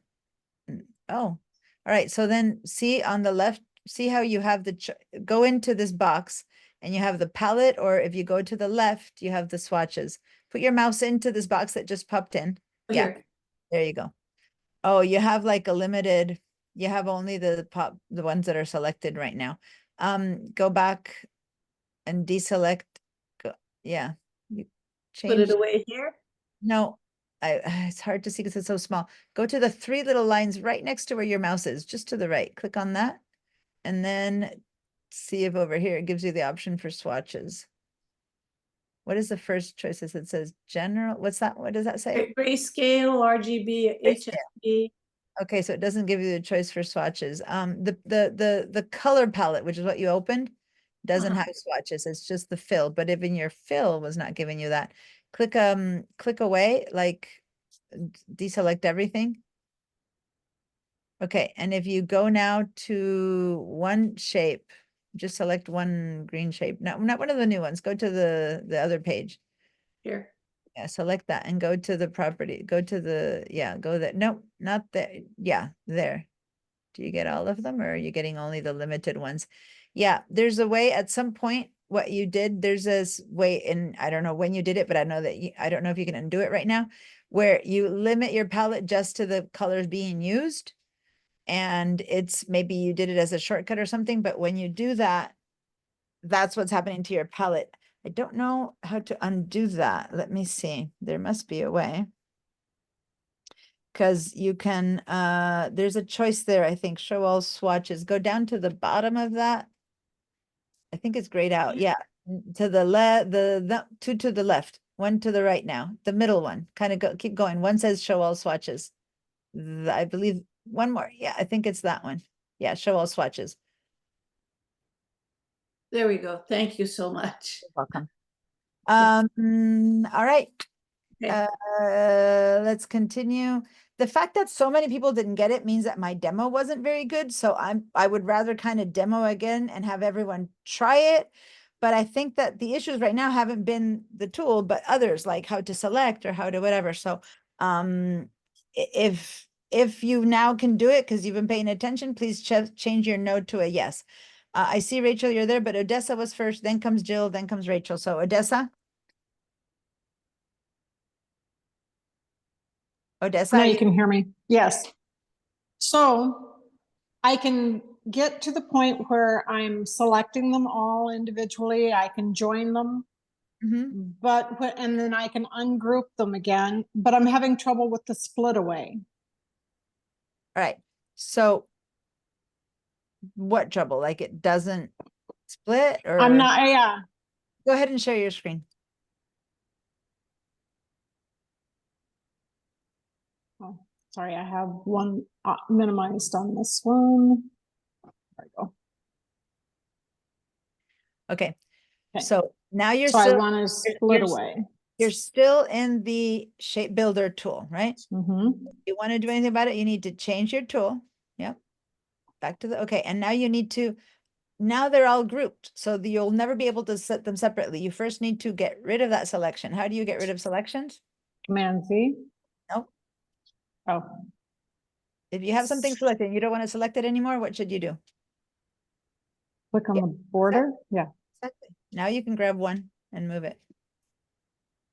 Oh, it was that easy, just not clicking on the border. Oh my gosh. Okay. So, and that actually has happened now for 3 or 4 people. So I must have not been very clear about it. You deselect something by just clicking on some white space. So when you have everything grouped together, it's still grouped together until you, and I keep saying the word group. It's not yet, it's not a group officially. It's just that you have selected all 3. And so until you deselect, you can't actually move them separately. Okay. Perfect. Thank you. You're welcome. All right. Jill. I think I've mostly figured it out. What's the shortcut to duplicating a shape where you have two to arrows and you down can the- more you petals. have to, so yeah, so when you're holding it, right? If you Select hold the shape first and then it first, then hold down your Alt or Option key with your while you're touching it still. yeah, and then you'll see 2 little arrows appears. Then you can drag out. Oh, Alt and then touch it. First select it. Yeah, okay, I got it. Then hold down the Option. And now your mouse, when you're on the object, should be showing you 2 arrows. Okay, so if I want to empty the color out of that shape and cut it away from the back. You're asking something, share your screen, because now when you're talking generalities, I can't understand what the Just a second. problem. So And I have more to share about this. So if it's like you have all these complicated things going on and you begin asking questions, hold on, because I'm going to show you more complicated things. But yeah, okay. So if I want to make this white, do I have to select it first? yeah, I select it first like this, yeah. and then I go to the shape builder. White. Okay, wait, make it white color or have it disappear. Yeah, have it cut out from the other rather than fill it. Just have it Okay. cut out. Yeah. So then hold on. Don't go yet to that tool. Okay. If you want to cut it out of something, both things have to be selected and you only have that one thing selected. Oh. So if you want to cut the eyeballs, let's say that they're eyeballs out of the orange piece, then you need to select the pink and the orange piece. Does that make sense to you guys? So like, do I go this like that? Uh-huh. Great. Did it select everything or just that? No, but the orange thing is so big that the bounding box goes around it, and the little blue thing has a little Then hand. do I click out of it before I go to here? No.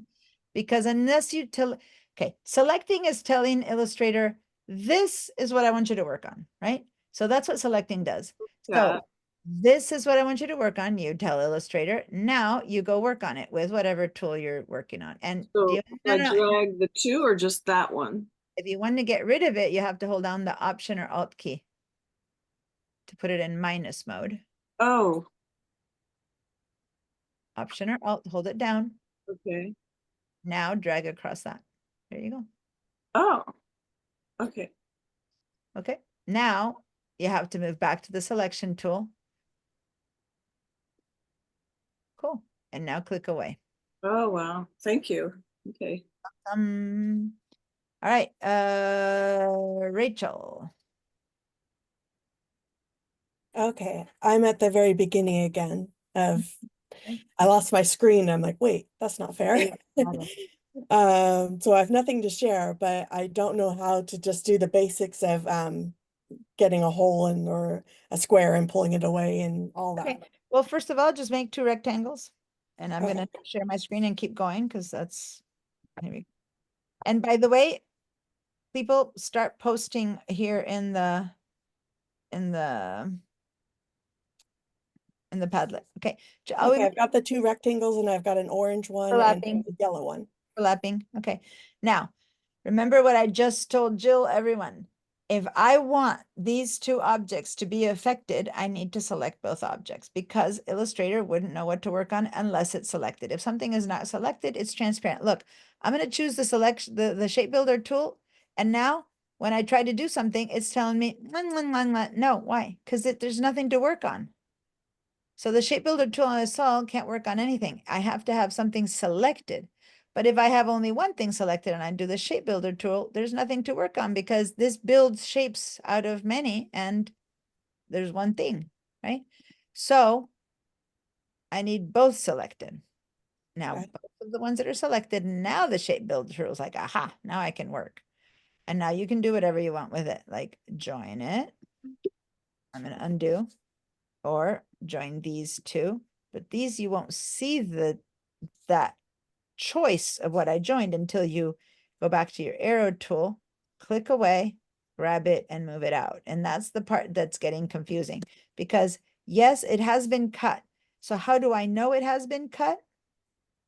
Watch, because these 2, when I connect them, now have no line in between. So now I know by looking at the paths that this is on top of that. But until you get comfy with paths, that might be harder to tell. When I undo this piece, it's very obvious. I see the white piece. But when I just with the plus sign click across this one, it's a little bit harder to see, except for the fact that you see right now that there's 2 new anchors there, which means that if I click and drag, I have created a new piece. So if you look at the paths and the anchors, you will see if you've been creating new pieces or not. But yeah, you have to be a bit more aware that when you don't have them cut, when this is, okay, let me show you. When this is not cut, and I put it on top of that and I select both, I'm gonna select, oh, I need to select both, hold on.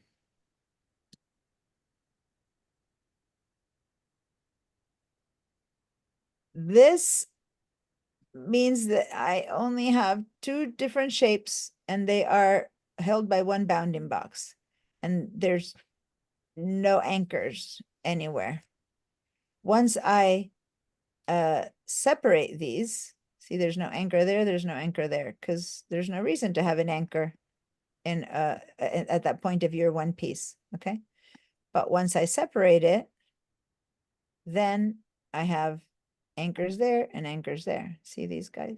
So anyway, I'm getting a little bit too deep into the weeds right now. Just undo and separate. Trust that the tool worked, but you won't see it until you separate the pieces. All right. Can everyone please post wherever it is that they're at? Oh, another way to see if all these pieces has worked. And right now I have all these other things going on here, so it's a little bit harder to tell, right? But if I get rid of all this, just for the people who are beginning to learn, and I should have done this from the beginning. I just thought about it. When you have two shapes over here, right? When you select them both, now look, I can see that I've created a third one. That's another way to notice that I've created a third one. I'm gonna undo that. Versus if I now join all three, I've created one, you know. So anyway, if you check your layers, you might have an idea of what's happening. Anyway, that's just another little thing. Okay. I'm thinking everyone is working on it now. They're meaning at least there's no more no's, but since some of you have been working on more advanced things, did any other question pop in before we move away ahead? And those of you who I showed you, well, you can create different shapes that would be harder to make. Did you do anything with that you would like to share? Or let me see if anyone's been posting in the Padlet. Okay, good. You guys are posting in the Padlet. Can I ask one obsolete question? Oh, no, it's fine. Look at this, guys. So there's a star and she put a circle on top. And you cut the circle out, you're left with this, right? Then a smaller one and a bigger one on top of each other with all these little guys ended up in that big shape. And really it's just, this is the start and that. So if you have a circle with a star on top, she, in this case, got rid of the star. And in this case, she got rid of the circle. Okay. Two simple things to do. And then she made this out of that. Pretty cool, right? Great job. Then we have a lot of learning and testing. This here, Honoree, has created, we don't have, remember everyone to also screenshot your layers if you can, it always helps. But she's created ridiculous amounts of shapes here now. Not only the ones that we know she has, but by cutting and getting rid of little bits and pieces. Well, you haven't added, you've only taken away. So maybe you don't have more shapes than before because all you've done is when these two overlap, take away. So in your case, you haven't created more shapes. It's just the shapes that you've created with chunks taken away. And look at that. It's like a little abstract modern art piece. Really cool. All right. Good job, those of you who are showing the tool working. Okay. Perfect, perfect, and perfect. Okay. Awesome. Keep screenshotting. Questions? Any questions? Can I ask something? Yeah. It's very obsolete what I'm asking, but I am so much accustomed to do copy and paste that I understand why you cannot do it in Illustrator, because you when you do the Control B instead of selecting, it's going to constantly paste everything that you have copied. Yeah. Is there a way to get rid of the history so I don't keep pasting instead of using the selection? No, the paste only will always paste the last thing you selected, last thing you copied across the world of the universe of computers. This isn't just Illustrator. So if the last thing I copy is this, Then when I paste, I'm going to paste this and then this and this and this. And it's the only thing I can paste because that's like, I keep pasting the thing again and again and again. And since it pastes in the middle, Yeah. unless I move them, you can't tell that I'm 1, 2, 3, 4, 5. I just pasted 4 times, but the pastes appear always in the middle. So I'd have to separate them to show that I've pasted them 5 times, right? So I undo that. So you cannot delete that thing which you last copied. Mm. I'm just doing undo, undo, undo, undo. Okay. If I now copy this, Command C or Control C, the next thing I do is I'm going to paste that. So the only way to undo what you paste is to copy something new. Okay. Okay. Thank you. And this is for, Excel, Word, PowerPoint, Photoshop. This is like a computer because it doesn't go into it's not an Illustrator feature. It's your computer's feature. It's the computer's clipboard. And that's what remembers the thing. And Yeah. it's any program you go to, the paste is always the last thing that you copied. Right? Okay. Cool.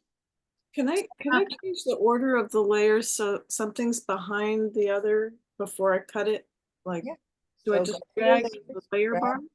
and drag down. Okay. So go to your layers, grab the top, drag it down, and that you've changed the order of those two. Where am I grabbing on the layer bar? Okay, you're grabbing on the name. On the name. Okay.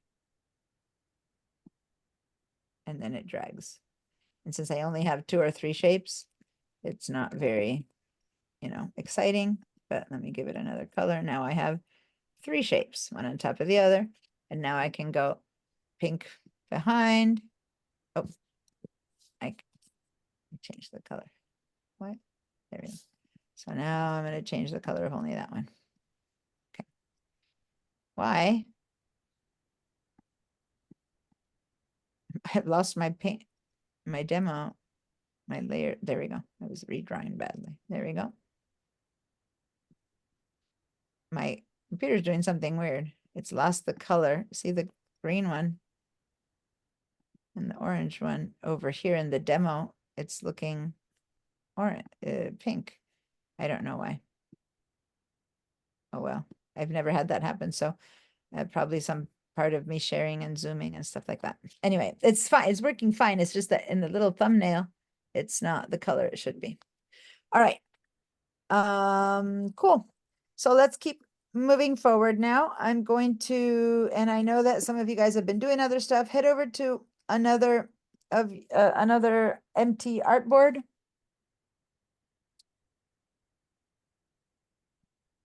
And by the way, for those of you who I said, oh, this was, Cameron did is so great, it's so easy, and you're like, what do you mean it's easy? Because it looked really complicated.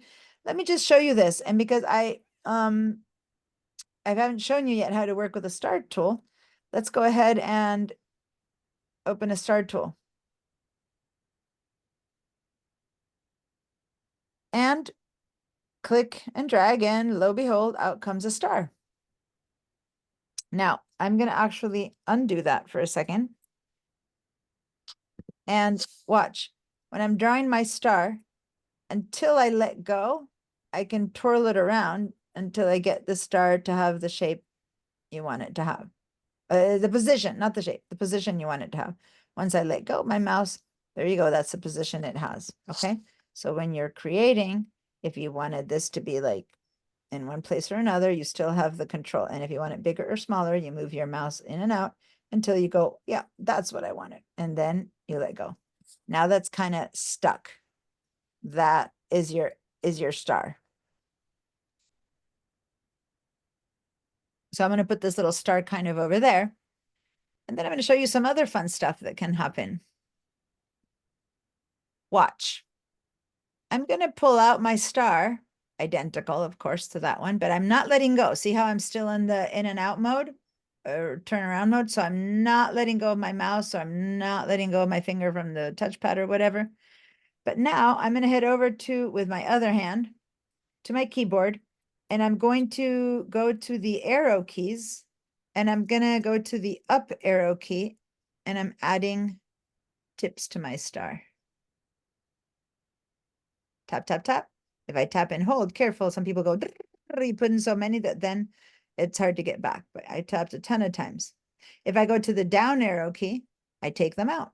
Boom, boom, boom, boom, to the point that if I take so many out, I end up with a triangle. Not a triangle, whatever, inverted. I don't know what this shape is called. All right. So I am not letting go of my mouse yet, but the moment I let go of my mouse, boom. Now, there you go. Now that's the star I've made. I'm sorry. If I need to move it and have it not get distorted, I always need to hold down the shift key. Okay, so I'm going to move this one out of the way.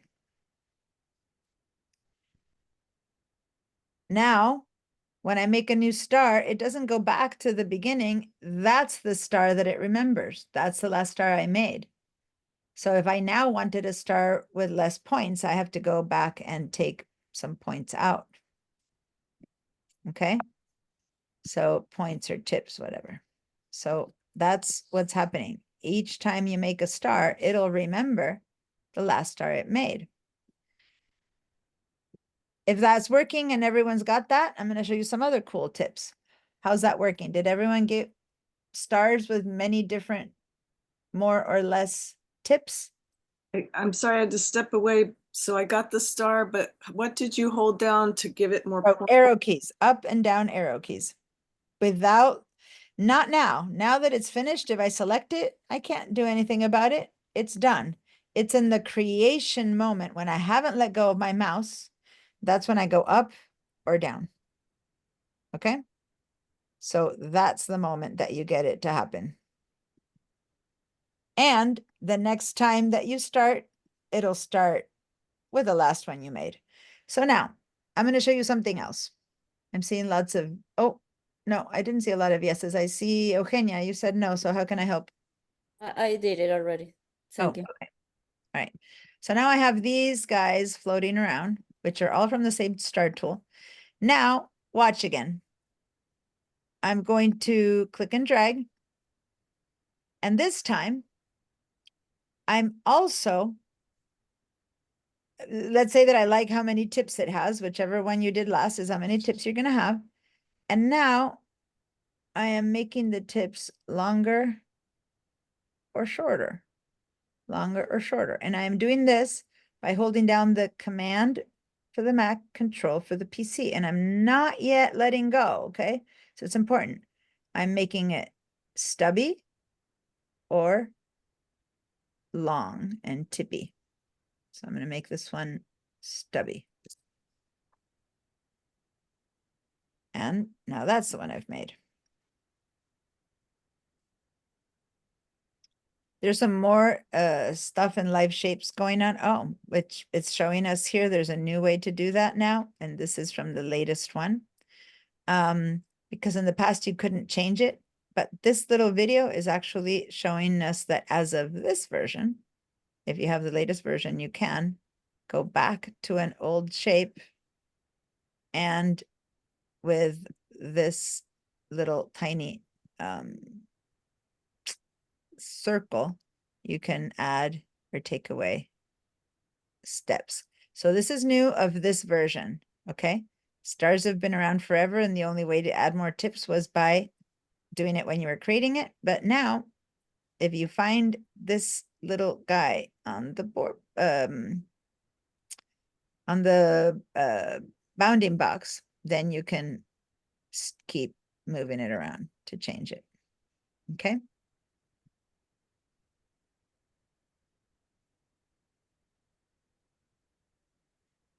But most interestingly, I'm going to move this out of the way. In fact, I'm going to make it small. Put it out of the way. What if I want to make last one and then I'll answer questions. I'm going to start with the last one I made, which is now is a little big fatty thing.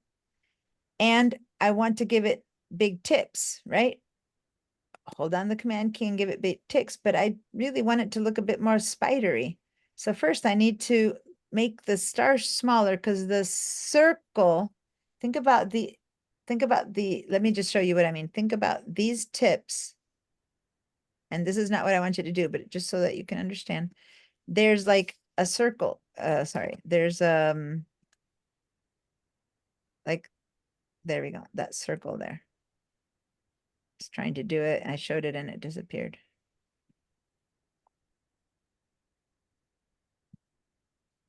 So that's the interior, it's not perfect, the interior circle of that star. Think about that. So when I say the radius, that's the part I'm going to talk about, okay? So now, watch. When I click and drag, that circle that I just showed you that now is not showing.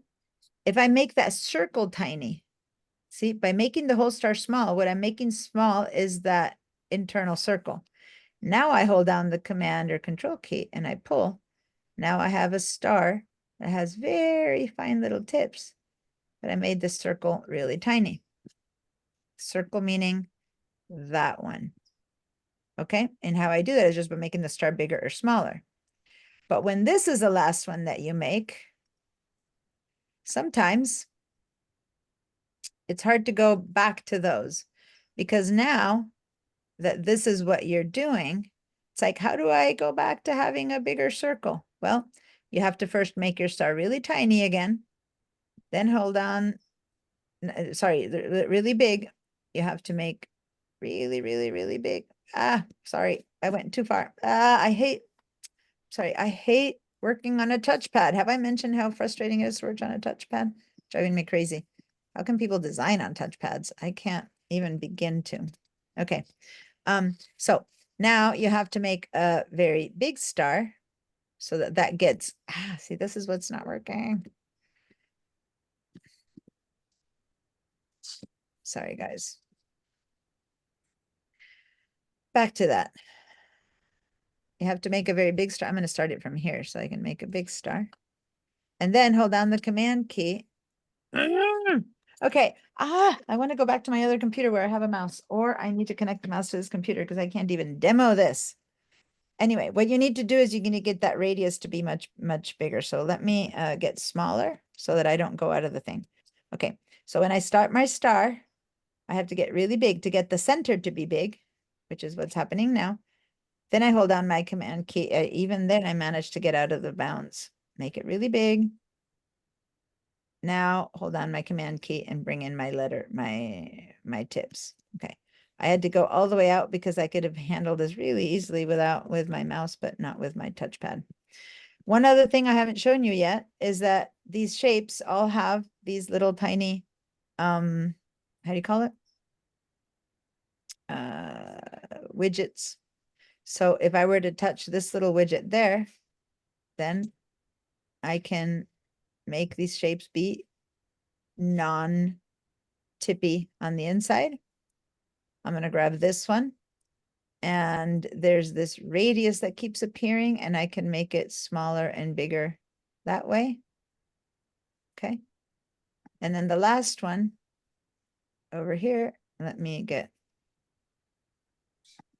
ahead and make one more over here, is these guys, where if I go into my white arrow tool, I can grab these and the tips now are rounded. Here, I just rounded the insides, and here I rounded both insides and outsides. Okay, so with one tool, the star tool, make these smaller so you can see them all in one. And since they're all the same color, it's a little bit harder to see, but with one tool, look at all the different shapes I made. This is all one old star tool. Pretty cool. Little splotches, thin stars, tiny stars, big stars, small stars. Okay, now I'm going to look up, and I haven't saved yet. So actually I'm going to save, because at this point, I'm going to call this one shapes and shape builder. And in this case, stars. I actually isn't about the stars. I wanted to show you something else, but that's okay. I don't normally have this in here, so make a folder called Illustrator, because I don't usually use this one to demo, so I didn't have a folder for it yet. but here we go. So save your file. And then raise your hands or say no if you have questions, if this isn't working for you, if something's happening.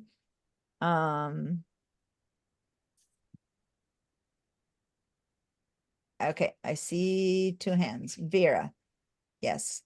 All right, the bounding box you had around the star, I didn't get that. What is it called so I can get it back? The bounding box you You didn't. have, on your star, there's a circle with parentheses inside. Oh, are you working on 2024? Yes, Okay, because otherwise it's not there in an earlier one. When you select with your selection tool, this little guy you're not seeing, it's No. like little arrows. no. Mm, You want to see my screen? yeah. I'm saying, how could you get that if you don't? Because that's new to 2024. Maybe there's an update to it. See? Yeah, I see. Is there a name for it to look for it in window or view? Live shapes, but Live shapes. live shapes. It's the new feature, but how would you turn on? Let me do a search. Let me do a Google search how to turn on live shapes if it's not turned on. Let me see, because nope, since it's new, I don't know yet how it got turned off and how to turn it on. Turn on live shapes feature Illustrator. Let's see. How do you enable live corners? No, that's live corners. What's a live shape?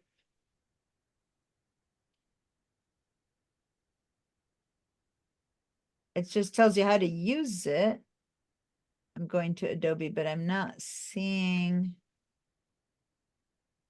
how to turn it on and off if it's not turned on already. Oh, to view the on-screen control widget, selecting shape, selecting, ensure the setting is to show shape widgets in the control panel. Okay. So okay. So here's the deal. The control panel is not visible right now. You can turn it on by going to Window and Control. That turns on the control panel. And it looks like there's a tool here. It says here that it should be saying show shape widgets, but I'm not seeing anything that says show shape widgets. Let me see view. Is there a show? Because all the shows are down there in the view. Is there a show shape widgets here? No, I'm gonna have to do some research. I don't. All right, go on with the class. I'll keep looking. Yeah. I don't know. How come you're not getting it? I really don't. Is anyone else not getting it? Elisa? My question is just, so once you create a star, and you try to create again, it will always create the last one, right? Copy the last one you created. Mhm. So how do I deselect that option, for instance? You don't. You either have to. Copy the one I want. It's not copying. It's not copying. Copying doesn't work at all. It's making. Okay. Okay. Go to another artboard. Go to another artboard. Okay, hold on. Oh, you've used them up. Okay, never mind. Keep going in the gray space. It doesn't matter. You can make more artboards later. Yeah. Start making a star now. And that is the last shape you created, not the one down there that you were modifying. Yeah, This is the one you created, which then you modified. Okay. that's correct. You can either, with the new tool that you do have, go down to that little go and modify it with that little tool that where's my mouse here? Can you see my mouse? this is the tool that we weren't seeing in Vera's screen. Mm-hmm. That one and modify this guy. Yeah. You have to pull it in or out, like sideways, like in that direction to go plus or minus. So you're adding or taking away star. Oh, yeah, that's true. But, okay, Mhm. okay, that's what I'm going to show you now. Leave it with very few tips. So it's very different than the one you started. No, the other way. Okay, now try to make another star. Go back to the star shape and make another star. See, it's still the last one you made, even though you Right. modified that one, it's not the last one you made. So last one you made is what your tool is set to. So the only way to get rid of that shape is to go, there's two ways to get rid of it. One, delete this one because you don't. Now start making a star, but don't let go of your mouse. Mm-hmm. Don't let go of your mouse. Now go to your arrow and get rid of minus to get rid of things. And now make it, pull it out to make it bigger, much bigger. Pull it out. Yeah. Now hold down your, are you on a Mac or on a PC? You're on a Mac. Mac. Down your command key and bring in your hand. Bring in your mouse in. There you go. Oh, yeah. Now, when you're done reshaping it and you let go, that's the new one that you've made. So Mm-hmm. now when you make a new one, now make a new one. And that's the one you make, okay? So Got the it. one you make, even if you modify it with that new tool, the last one you make is the settings. But there's one more way. That's one way. The other way, go back to your star tool and everyone pay attention to this. Just click. No, don't click and drag, which is what I've been teaching you. Get rid of that one. Just click now. You don't have to keep getting the star tool each time. Now this that we've always done, cancel, cancel, cancel. This is the way to design a star by numbers. So where it says points, go ahead and write, I don't know, 15 points. And now say okay. Oh, you had it so tiny because the last one you made was so tiny. Don't forget to hold the shift key if you want it to be proportional. Undo that, undo that. Okay. Delete that. Delete that. Click again. Really, unless you have left the start tool, you don't need to keep getting the start tool. Okay, you now made one with 15 points, and then the radius up there is so tiny. That's the circle. Uh-huh. Okay. So go ahead and put in a number 1 in there. I don't know. Get rid of that and write 1. And you just kind of start somewhere with, yeah, try 1, 1 with 15 points and then say okay. Right? So now both the interior and the exterior radius, so we got that one wrong. Let's delete that and click again. Although that's good if you're trying to draw a bottle cap. Now go change the radius 2 to like 1/2 inch maybe. Or I think radius 2 is the one that has to be 1/2 inch. Maybe that one. Okay, never mind. Try that. One. Try one of the two. I don't remember which is which. I think it's the second one, but yeah, now say okay. There you go. Yeah. So now you're back to a star that you've designed. So if you don't remember how to unmess up your tool because you got one of those really long spidery ones and you want a regular star, the easiest thing is to just click and like design it with numbers. And then now when you make another star, go ahead and make one more star.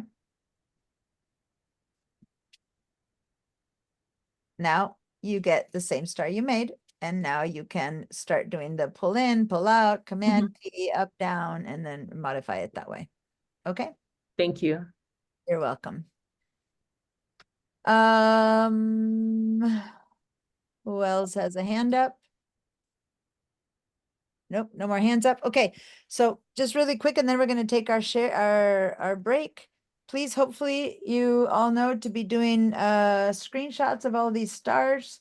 And if you don't remember to do that, let me, or how to post it, let me give you the link again, which I posted a few times. So let me go copy it from up there. Give me a second. Okay, so I just put the link in the clipboard again. When you guys leave and come back, or the thing, you know, breaks up or something, then you need I need to copy the link again. Okay, so now that you've done all that, really quickly, let me show you a regular star, a regular circle first. And this is kind of what I'm going to hold down the screen, the shift key to get a perfect circle. Okay. I'm going to go ahead and make it red. And then I'm going to make a star. And this star, I'm going to bring it down to be one of the, like the traditional stars, which I believe is there. No, one more. Something like that. I think is one less. And I'm going to move it over here. It's hard to see because I'm having it be the same color. Going to twirl it a little bit more. I don't have the exact same star, but never mind. Kind of there. And I'm going to make it white. Does everyone recognize this symbol? It's not exactly right, but do you recognize this as a logo that's out there in the world? Oh, come now. Is it Arco or? Yeah, one of those. I think it's Texaco. Yeah, I think it has 5, I think, instead Yeah, of I 6. was gonna say, I think it has, I'm doing one less.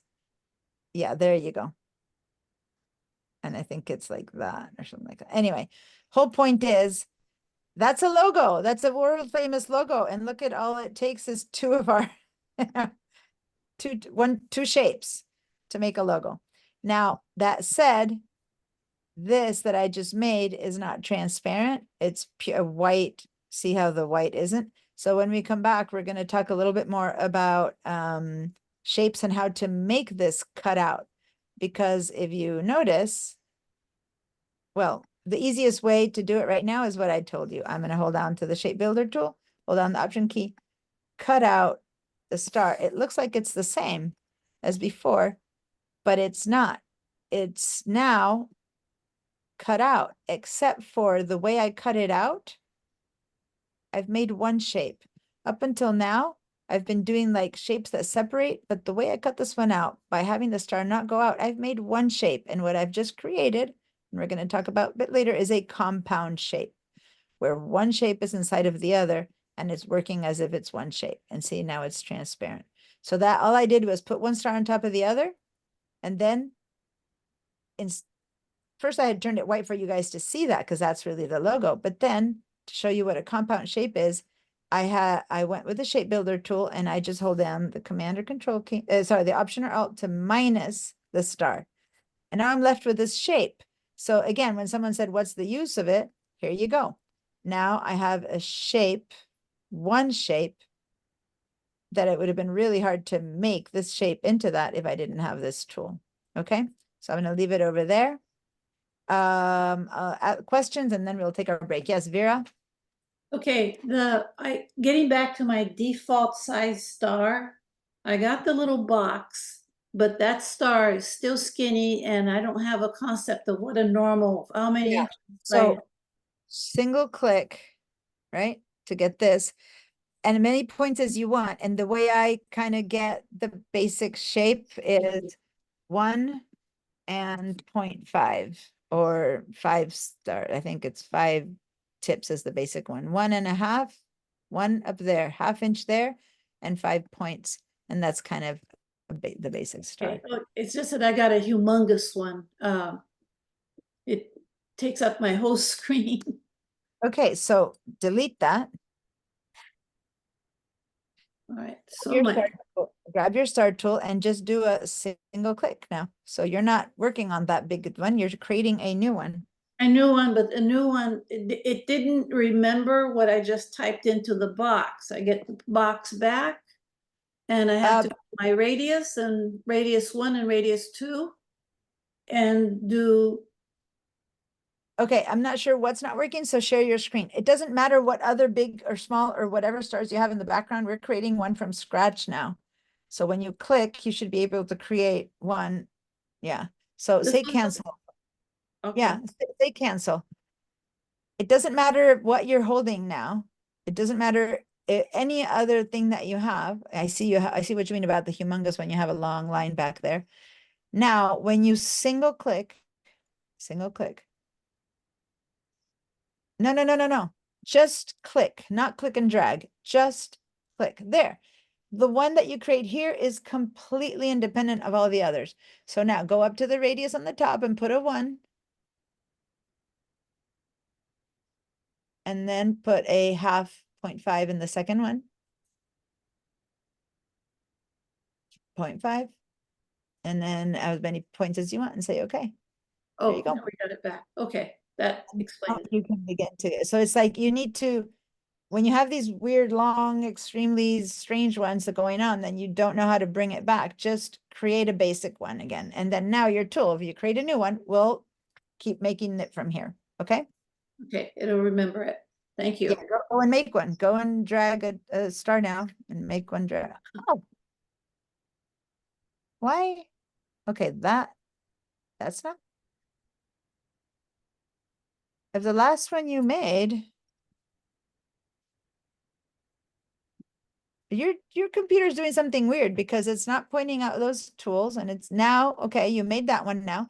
Now go click and drag and let's see if you're back to making, because now, no. Now go and make a new one by clicking and dragging and technically you should be getting, no. All right, so that's 2 weird things happening on yours, Vera. So here's what I'm gonna say. We're gonna go on break now. Save this file, give me some screenshots, and then close Illustrator and open Illustrator again, just to see, because your shape should be coming out, that the one that we made there, and it's not, which, and then you don't have all those little handles. So I don't know, go ahead and restart your Illustrator. And if not, you're on the Mac, right? Yes. Go ahead and, save right now. Go ahead and save. Close it, because I want to show you how to restart your Illustrator without any of the settings that are weird. So say save. So this is, guys, for good. Now close your file, close your Illustrator, quit your Illustrator for a second. File, yeah, quit. Okay. So now the next time you open it, hold on. First, put your hand on this keys on the keyboard. Don't open it. Hold Command, Option, and Shift. And I believe Control too. So it's 4 fingers. Shift, Control, Option, Command. I'm not in the command. The Control is not needed. Sorry. Shift, Option, Command. Shift, Option, Command. You got those there. Option, Command. Shift, Option, Command. Now keep them down. And now go click on the AI again to open it. Keep him held down, and then AI. And it should. Okay, now you let go of your keyboards now. Let go of the keyboard things that you're heading down. Now it's opening up. When it reopens, I'm gonna stop your share right now. It's gonna take some time. It's gonna reopen, and it should have reset all of its settings to default. And let's see if you get those things, okay? So for next time, Shift, Command, Option. Just, you don't want to do it all the time, but if you have things missing, things that are weird, just do it one time to kind of reset all your settings. Now, sometimes if you had a special workspace created, if you had special tools created or whatever, it all resets back to 0. So it's not something you want to do all the time. But if you did do it, then it might help bring back what was happening to you wasn't necessarily normal. Okay. All right, everyone, give me a screenshot of all your stars, and let's take a break. What time is it? It's 11:20. So we'll be back 11:35. Is that correct? 15 minutes? Be back by 11:35 a.m. Did I get that right? Is that 15 minutes? 20, 30, yeah, 35. Well, no one's answering, but yes, I got it right. So see you guys in 15.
All right. Come on back. Those of you who are here, give me a show of life, either by turning on your videos or by giving me a good old yes. Deanna, I sent you a message. Did you get that? Okay, let me see. Okay, perfect. Oh, got Okay. it. Thanks. Thank you. No, awesome. All right. So while people are trundling back and turning on their videos or giving me a yes, let me share with you the things that you've been posting. And this is awesome. I love it. You guys are just already out there doing some fun stuff. I want to mention a couple of things. Down here, Odessa, are you here, Odessa? I'll wait until you're here to comment on yours. Anyway, so I'm here. oh, you're there. Okay. So let me go back. I just wanted to show you guys, if you're wondering how this happened, it's not that her tips have square points, it's that she left a heavy border. She has a heavy border. So when you have a heavy border and you make a ton of tips, they just don't have, the heavy border doesn't have, you know, the chance to become very tippy. And so like, I don't know how many, what border you chose here, but a really thick one, maybe 20 points, I have no idea. So then it just becomes square tips. And yeah, if you're looking to make a gears, for example, that's a good solution. Or look, this is almost like an flower of its own. And the star is there, but the border is the one that got turned. So anyway, I just wanted to show you that there's other possibilities to shapes just by having borders on them or strokes. And then over here, we have a combination of, you know, repeating shapes. Honoree began to stack all of her shapes together to make something there. And then she continued up here. So let's open this one. And it's just a stack of everything we've been doing. Every one of these is a star of some kind with more or less shapes. It's the star tool. But then when you put them one on top of the other this way, and like one is more transparent than the other, you also begin to get all these different shapes. And actually, did you do also perchance a bit of the shape builder tool there, Honoree? Um, Not on that one. yes. Yeah, and I also did the oh yeah, the shape builder. That's what it's called. Sorry. So yeah, because I see that some things are actually beyond being transparent, they're actually missing by having put one in. So really good use of everything that we've been doing today. And then over here, good little shaping. Okay, again, not only the stars and the good old T for Texaco, but then this little monkey, which did you just put things one on top of the other, or did you do any knocking out of something else, just as a curiosity? I don't know if you're there, whoever did this, because I don't see a name. All right, if you did this, whoever you are, please edit this post to add your name. Just hit edit and then add your name so I can see who did it. And then tell me about the face. I just wanted to know whether you did one piece on top of the other or if you knocked the pieces out, so to say. Anyway, okay. But I don't know who made it. So right now I can't credit anyone with it. Let me go back to Illustrator. All right, so if you don't have any more spaces left, and by the way, I highly recommend, you're welcome to keep filling your spaces here where you're practicing, I got it, but then keep adding artboard so that there's always something available for us to open, or create a new file and then work on all of your playing around things over there so that you keep having space on the one that we're learning the things with, either way. All right, so we're gonna spend a bit more time later with some compound shapes. Right now, I'm looking at the time. I want to do a little bit more of working with the fills. And since since my other computer finally is behaving, I'm gonna stop this share. And I'm actually going to open a new file for me because I don't have what I just did on the other one, but that's okay because it's going to be easier for me to teach you from this computer because I'm physically in a better space on this computer. Okay, so for me, it's a new file. It doesn't matter. I'm just going to create some basic artboards. Okay, so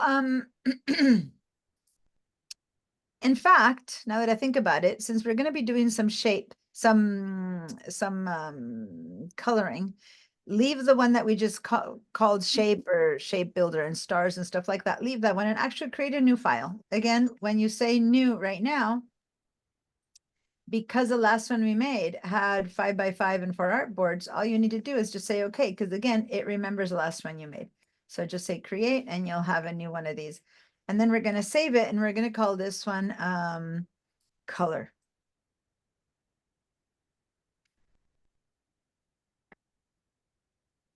And this one, color, I call it practice so I can distinguish between the ones that I make all the time.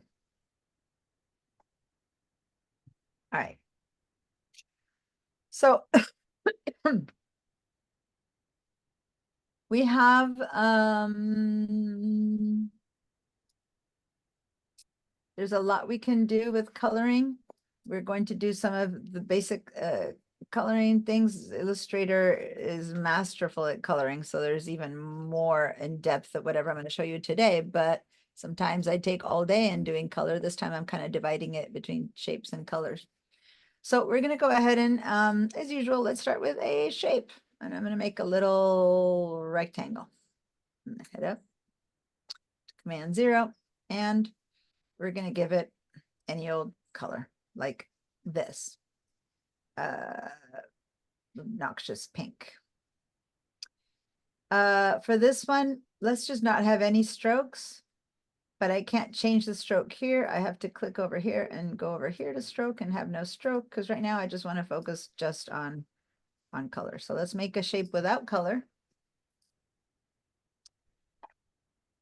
And then just for the fun of it, right, we're going to go ahead and see if with this square, move it kind of up here or something, and let's see if we can make a grid of the same square. And by the way, if you want to have a perfect square or a perfect circle, you have to press shift when you're making it. And then you get an exact perfect square or an exact perfect,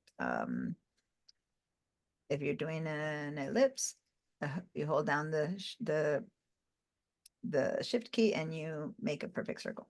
So let's make a perfect square. And let's put it somewhere kind of up there. And then with the tools that we've learned about how to make things easily, I'm going to hold down. How do I make a copy of this one? What do I hold down? Option. Yeah, Alt or Option. I'm going to grab it and watch. Just watch. I'm going to pull it out. But see this pink line? It's helping me keep it in line. See, it's telling me, yeah, that's still in line. But if I happen to forget or not notice or have something too big, I can also hold the shift key. And if I hold the shift key down when I'm pulling it out, now it's constrained to, it has to stay in line. So sometimes you don't want to be looking for the little pink thing. You don't want to bother. Just hold the shift key and I'm moving it down there and hold the shift key and boom, it goes into its spot. Does that make sense? And then I first need to always let go of my mouse when I use any of those keys so that it works. And then I'm going to do it one more time. So we're going to do another duplicate of this and over there. And this time, watch what's happening. If I hold the shift key, it'll tell me if it's straight. If I don't hold it, it'll still tell me it's straight. But look at what else it's telling me. See how I have this little 2 lines appearing in the middle, which I can't point to because I'm still holding my mouse, but it says 0.4356 inches. It's measuring the space between these boxes. And it's also showing me that now it's identical to the space in the first one. So when I let go, I know for sure that these 2 spots are identical and that they're all in a straight line. And I didn't even have to do any calculating or grids or whatever. I just did that by pulling them out. Did that work for you?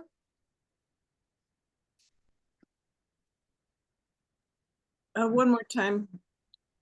So, here, let me get rid of that. Okay, so when I make a duplicate, I could drop it anywhere. If I hold my shift key forcefully, it'll drop it only in like straight 45 degrees or bottom. So the shift key will always force that to happen. And then when I let go in the same exact line. Now, when No, I wait, I'm sorry. Are you holding the Alt to duplicate N at the same time the shift as you drag? Yep. Shift key at the same time. So it's 2 fingers down. Thanks. I didn't specify that. Alt and shift key. Notice that in this case, it hadn't happened before, but that I also got another line appearing over here, which was the, let me just do it again, see if it happens again. So I'm holding the option. First, you need to make it the option because it's what's tell it duplicate. If you hold the shift key first, it doesn't work. Hold the option or alt key first, right? When you're already beginning to duplicate, you can either follow that pink line with your hand and hope you hit it, or you can forcefully hold the shift key and then you can't help but not hit it. And then notice that when I'm right there, there's another pink line showing up. What's that pink line? Can you think? What's that pink? The second pink line. The center, Enter. It's telling me it's centered to what? the artboard. The artboard. Yeah. So that's another indication that these smart guides are helping me with. So I'm going to leave it right there, centered to the artboard. Then I'm going to, I let go of my different choices. I hold down the option or alt key again, and I'm going to pull out one more. And this one, I wait until I get those little arrows at the bottom of the spaces and that they're the same. And by the way, I'm holding the shift key again, just to make sure that I still get it parallel. If I don't, I might get it a tiny bit on or off, but if I trust my pink line, I could do that too. And then once I get that, I let go of my mouse again. So now I've made a perfectly centered and equally distributed set of shapes. Then I can select all these and see, I'll tell you, I wouldn't want to keep with shapes. I do color, but I'm kind of keeping with shapes. If you guys want to do this on the shapes one, that's fine. Now I'm going to select all 3. And remember when you said, how do I select 3? Shift, click, shift, or look what I just did. I just do that. Boom. All 3. Hold down my duplicate key again. And now I'm going to pull down and I'm going to make sure that that pink line stays straight, or I'm going to hold my shift key to make so it stays straight. And then I'm going to wait, see over here where it intersects with that long line. That's the one that's telling me that it's centered to the entire artboard. Pretty cool. Let go of my mouse. And I'm just going to do this one more time.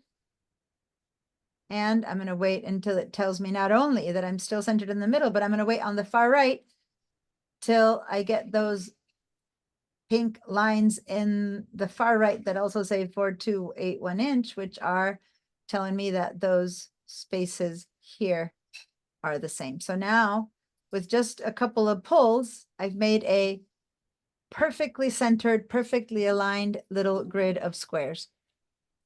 Just using the things you already know. Pulling and dragging. Did that work? Yep. Anyone for whom it didn't work, if you have any questions, if you want me to repeat something or share your screen, please do so now. I do have a question about it going, when you go vertically, I don't see any pink spacers between to make sure you have it equidistant going. So they were showing up here. So look, when I held it down and pulled up, and I can't show you because my mouse doesn't, I'm holding it, right? But over here, look here and here, which is the other space, and that's where you'll see those appear. Oh. So first you pull down and then way over there on the right, boom. See how they appeared right now? Now they're not there, and now boom, they're there. So I go back and forth, they disappear and they're appearing. Are you seeing them now? Yeah or no? I'll get there. Sorry, no, but are you seeing them in mine? Oh, in yours, yeah. Okay, good. So that just make sure you know where to look, that's all. And then that's where they're appearing. And you're gonna go back and forth, and if you go fast, you might not see, they might just kind of shift really quickly, but once you do that and put them in the right spots. Now, if you don't have these perfectly aligned, it might not show up, because what if one was about there and one was here? Then that won't be able to count it as perfect, right? So in a way, it all has to be aligned from the beginning really well for it to keep working exactly right. So if it's not working, go ahead, undo everything, start from the beginning and try to get it right. Anyone who got this done perfectly right, go ahead and give me a little screenshot of this. Eliza?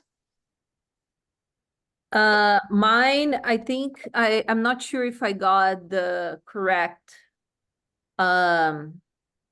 function between them, but I can show you here what I've done so far. Okay, so let me stop my share. Go for it. And everyone, if you got it, please post onto the screen. So Okay. here I have the 3 squares. Yeah. They're not aligned in the border of the page, Yeah, but that's fine. okay. Because the only thing that's missing right now is, and you might have made a smaller one and you guys can put 4 in there. I mean, I don't care exactly how much, but the only reason they're not aligned to the border of the page right now is because you didn't use the, if you grab all 3 right now, grab all 3. Select all 3. Okay, now move them to the, put your mouse on them and move them to the right, and you'll see, just wait a little bit, and at some point you'll find, keep moving them. And at some point you should see, there, see how you have that line pulling down, the pink line just went pulling Yeah. straight. Now that, nope, that's not right, because it's not in the center. Oh, okay. And those, there, let go. Okay. So then how do you repeat them below? Now hold down your Option or Alt key. Okay. Your mouse has to, yeah, and now pull down. And keep And going then down. hold the Now- shift key, right? Yeah, keep holding it down until you see on the right side the column marker appear that you are I know this one we centered to the no, here this one we centered to the actual artboard. So keep pulling down until you see like a light pick there. Oh, up there. Keep going a little bit. Oh, you're almost there. Yeah, right. Just go up and down a little bit more. Okay, sorry. Now I realize You don't have to hold it from the middle. It's okay. You don't have to hold it from the middle. You can hold now it. I realize how hard it is not to have a mouse, you know? Oh, you're not doing the mouse thing. Yeah, it is. That's why I switched over. Okay, so Option key. Option or Alt, yeah. You don't need to hold it from the middle. You can hold it from anywhere, but yeah, that's good. Hold it. And then you'll keep going down, and at some point there. It's almost there. Perfect. Let go of your mouse, yeah. Okay. Great. And then do the same. You do it one more time. Now you'll also get the side column. And keep going. No. Up. Undo, Command Z one time. And now grab that one. You don't need the duplicate anymore. So now grab those 3, which are still selected. Okay. Go down until you see that it shows you on, okay, let go. You must have duplicated again. So just hit the delete key. Okay. And then now pull one out. And then wait on the right. Oh, That's right, because they're letting go. It's okay. Yeah. Delete one time and the other set will be there. Okay, grab this one. Do not hold the Option key anymore. Okay. And now move that up and down until do you have only one? Hold on. It seems like you have a second one again. Oh. No, you're fine. Okay, I just want to make sure you didn't have another one.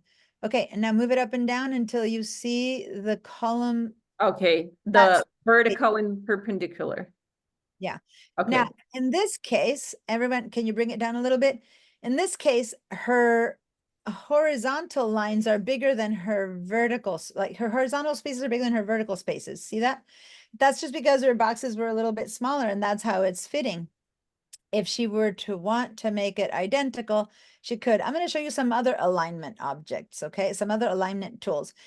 This one that I'm showing you right now is about how to do it with the smart guides. And the smart guides are awesome, but sometimes they're not that helpful. Like if it's taking too long to figure out the smart guides, I'm going to show you a different way to do this, okay?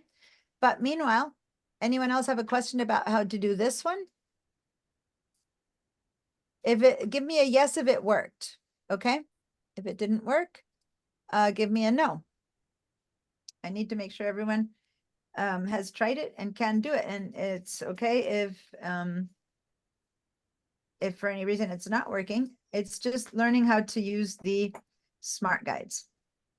And yeah, it's okay to do this in the shapes version, even though I called mine colors, because I noticed that I'm going to use this to make a grid of colors. Let me show you one more way to do these things. So I'm going to go to another artboard and I'm going to make a square, any square. At this point, my mouse is trying to make it match these. Look, even as I'm making them, look, I put my mouse here and immediately I get a little line telling me, oh yeah, that's good. That's in line with the other art. Oh, I'm not sharing. Thank you. Thank you. This is actually me not sharing now. And thank you, by the way, those of you who are posting. Awesome. Keep posting. So now I just went to the second artboard and notice that even when I start trying to make one, that line pops up telling me I'm parallel to that line. Or if I go here, it's telling me I'm parallel to that line. If I go here, it's telling me I'm centered, right? So those lines, if you begin to focus and pay attention to them, if I go until I touch the middle, I know that right now I'm in the exact middle. Now, if I were to want to make a rectangle that's in the exact middle right now, or a square that's not middle right now, and I pull, it's not going to be in the exact middle, because when you make something, it kind of pulls from the corner. So let me tell you another trick for the circle or for the rectangle, that when you want it to pull from the middle, you can make it while holding your option key. So watch for a second. I'm going to hold my option key, and as I make it, see how it's making itself from the middle? Watch the difference. Here it's making itself from the corner, like top left is fixed. Now I'm going to hold my option key when I make it, and now it's making the center is fixed. You see that? It's just different. And this is really helpful, not so much in the rectangle, it's really helpful with a circle, because when you start with a circle, you don't know where it'll end up. But if you know that you want the circle to be at an exact place and you start with the option key, then it's much easier to get it to be exactly where you want it. Does that make sense? I'm going to go ahead and let you guys play with it. But the reason I wanted to do this now, just for the fun of it, is I'm going to put my mouse on this side exactly when the smart guides tell me I am intersecting the exact center. See right there? Now I'm going to hold on my option key, and when I make a little rectangle here, I know that it is perfectly centered to my entire artboard. Does that make sense? Because I started it and then I continued it with my option key held down. If I also hold the shift key, then it'll be a square. And if I actually keep going, you'll see that, yep, it's perfectly centered. See how when I make it big enough, it's exactly the size of my thing, because I used the smart guides to make a perfectly centered little guy. Are those smart guides supposed to show up even without a reference object? Like if all of the artboards were blank? No, over here that I have nothing for it to align to. Right now, nothing's happening. When I try to make something, then it might align to that. Let me get rid of this one. Will it align? There's nothing to align to up there, so nothing's appearing. And yes, the two middle points will always show up. Okay, because that's like artboard based. But if I have something, then it'll also try to tell me to align to that. All right. That's just this is just trying to show you how to do things with alignment. I'm gonna color this one a little bit differently. Can I ask you, how do you find the center if you have nothing to align to? If you just put your Just have a you blank. have to have a shape tool made. Right now I have my selection tool, nothing happening. I have to have a tool that I'm trying to make something. So in this case, a rectangle, and then all those things begin to appear. You hover, and you go kind of fast or slow. There it is. It's kind of showing them to you. And then when you go up and down, you can kind of guess, and there it is. By the way, I haven't had you guys turn on the rulers yet because we haven't done anything measured, but you can also turn rulers. You can say view rulers or Command or Control R. And suddenly I have rulers up here, right? So sometimes you can also do things that are exactly measured. And if you know that this is 5 inches, and you know that 2.5 is exactly a center. You can also use that kind of thing to help you. Anyway, I don't want to get too deeply into the weeds with that. I just want to show you how to do this without the guides, without the smart guides. Some people love the smart guides, some people hate the smart guides. So I'm going to go ahead and I'm going to make here. I moved somewhere else. I move over here and I'm going to put it anywhere.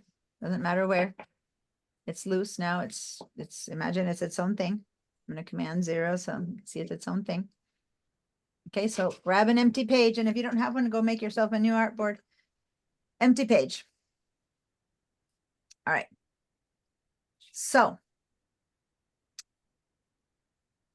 if I want to align this to another shape, right?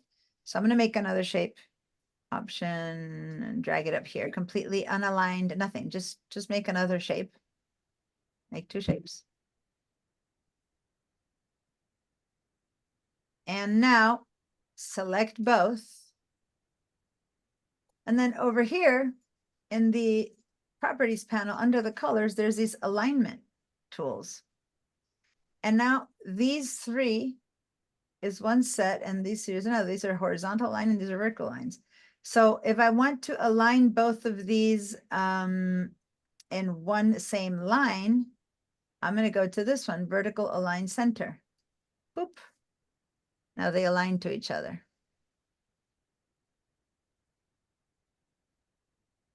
If I want them, I'm going to make a completely, I'm going to make that, for example, I don't know, 3 different things like that. And I'm going to select them all, and then I can align them all to the bottom. And since one was bigger than the other, I should have different colors so you can see that they're aligning even when they overlap. Oh. Okay. So now, if I have these wherever, doesn't matter. When I select them, I can hit the center. They all align center. 2 of them happen to be on the same line there. So when I align them center, they're overlapping, but they did align center, right? And I move them around and I'm going to select them and tell them to align at the top, right? I'm going to undo that, Command Z. I'm going to tell them to align at the bottom, Command Z, align left, Command Z, center. Again, they are centering. It's just that one is exactly the same size. Okay, so align to the right, align center. When they're already centered, like when you want to really get them all aligned, you go center and center. And they're all right on top of each other, right? So anyway, just kind of, you have to keep moving them to get something to work because otherwise it all looks, right? Now, if you've been able to align your shapes all over the place, that's good. Now, when your shapes are different sizes or different shapes, like you might have a circle here or something, but I'm going to make these different shapes. When you try to align them, they align from that center point. So if I say align center, it's the center points that align, which is why the align center versus align bottom or align top matters. When they're all the same size, who cares? But when they're a different shape or size, align bottom versus align top versus align center makes a difference. Does that make sense?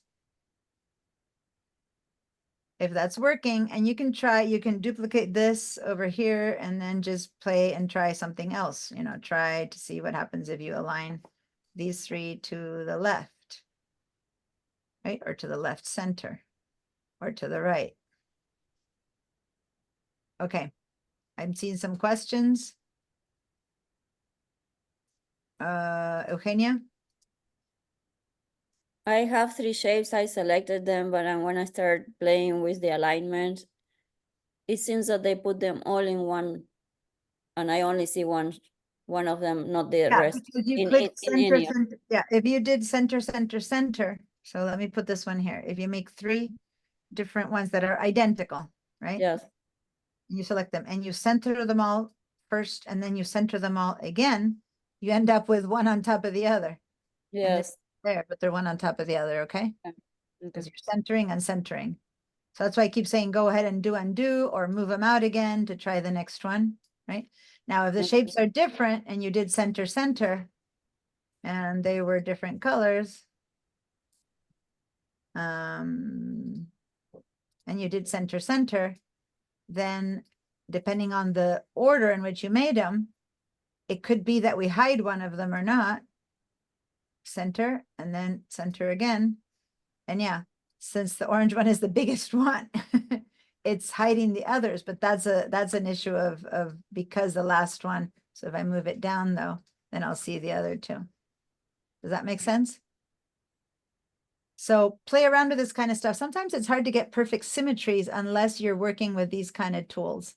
Like if this was something I wanted now to turn into I don't know, to turn into a logo or something. It was better to do it this way than to have try to make shapes or whatever. It's just, this is exactly perfect and exactly right. Anyway, let me move all this out here. And in another new artboard, in the end, I'm using all these artboards because I'm trying to show you something else. You can keep deleting and doing or make another artboard. I did when I go to color, but suddenly I'm focusing on shape because I wanted to do half and half, but my brain is telling me to focus on shape. One more thing, and just to change shape, I'm going to go to an ellipse just to have a different shape. And let me make it a perfect circle again. So I'm holding the shift key to make it a perfect circle. Now, all this time, we've been aligning to the artboard. So when we said center and center, see how it aligned the center and center is the artboard. This is one shape only. I started anywhere. Now I don't have two objects that align into each other. It's just one shape. So the center sends it to the center vertical and center bottom of the artboard. Remember how here I had you guys find it by hand, touching around until you got the smart guides. Well, there you go. We could have just done anything and then center and center because it's aligning to the artboard. Does that make sense? Now, if you have two shapes, that's when by default, you select both. Then over here on the left, see, it doesn't say align to artboard anymore. Now it's aligning to the selection. And now they center to each other. Okay. When you have one shape over here, if you hover, it says align to artboard. And you can choose what to do and you can have a key object and but right now, those are the two choices. Okay. If both of these, I want to center both of these in the artboard, but I don't want them to lose this connection. I want them to stay exactly the art, but I want them in the center of the artboard. Then if I say center, center, that's not going to work because I've centered to the object. So then I need to go over here, change align to artboard, and then say center, center. Oh, and then no, they didn't keep their alignment though. I would have to, yeah, I would have had to unite them, or I haven't done that yet. Because if I say align to artboard, they go instead of to the center of each other, but they still center themselves. I was hoping that it would do this, but the problem is since this is two objects, there is no center to these two objects until I turn them into one shape, which is stuff that we're going to do a bit later. So anyway, that's just different options and things that can be happening with alignment. Okay. Any questions about alignment? Liliana, I see that you have a question.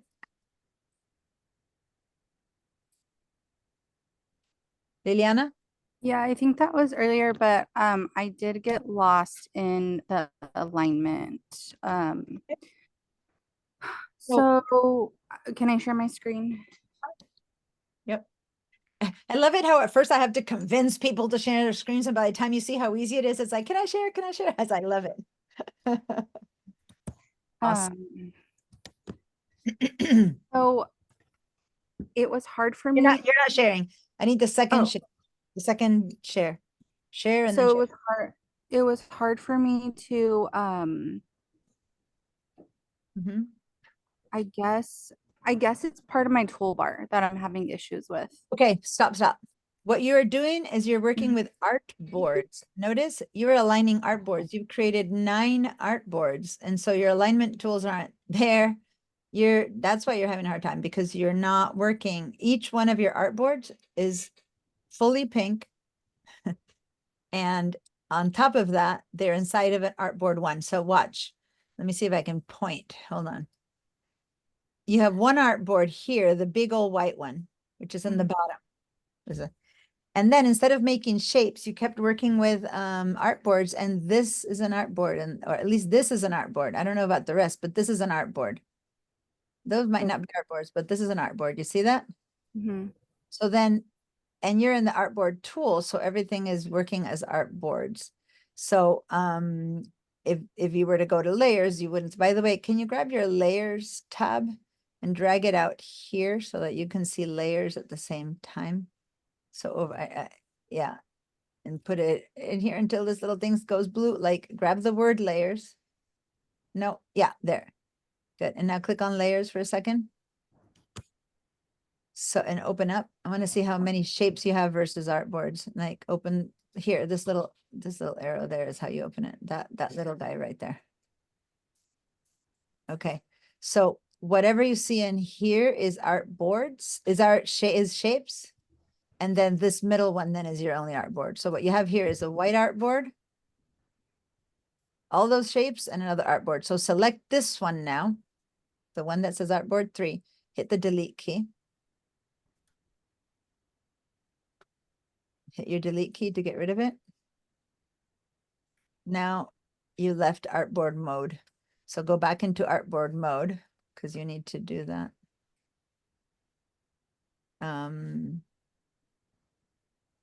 Yeah, you can also do that. You can also go to the artboard tool. Go over here. Yeah, down there to the artboard tool. Click on that. Okay, and select that third. Now go with your mouse and select this, which is an artboard. There. Now hit the delete key. Okay. Oh, you had an artboard underneath a shape. Oh, that's interesting. You've got like some weird stuff going on because you made an artboard under the shape because you just changed tool. So now I need to see how many artboards you actually have. And the only way to do that right now is to go over here and to the window and open your artboards panel because it's getting kind of confusing to what's a shape and what's an artboard. Window, and then go to the artboards panel right here.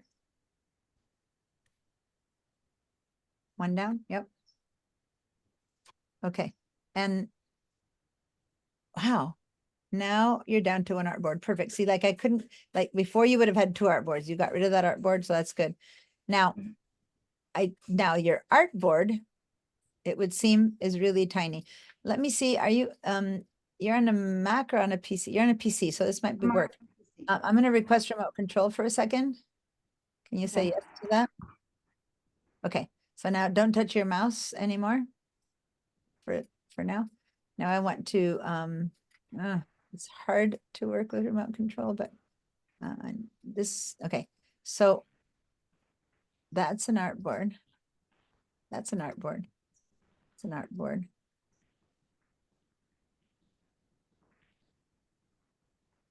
If I delete them.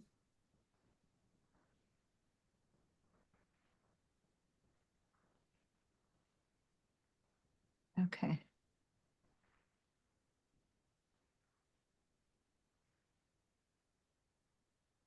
You have a ton of different, I'm just going down, I'm just kind of going down to see the different shapes and artboards that you have and layers, and you have like layers upon layers upon layers and artboards upon artboards upon artboards. So I'm going to go ahead and select all of these and hit delete. I'm going to delete every one of your, okay. So now, just to keep control of that, I'm going to go back down. Can you do Command or Control 0, please? Okay. and you have two documents open, by the way. This is one document and this is another. Are you aware that these are two different documents? Yeah. Okay, got it. So in this one, did you do, oh, I didn't mean to do that. Dismiss. I didn't mean to do that. I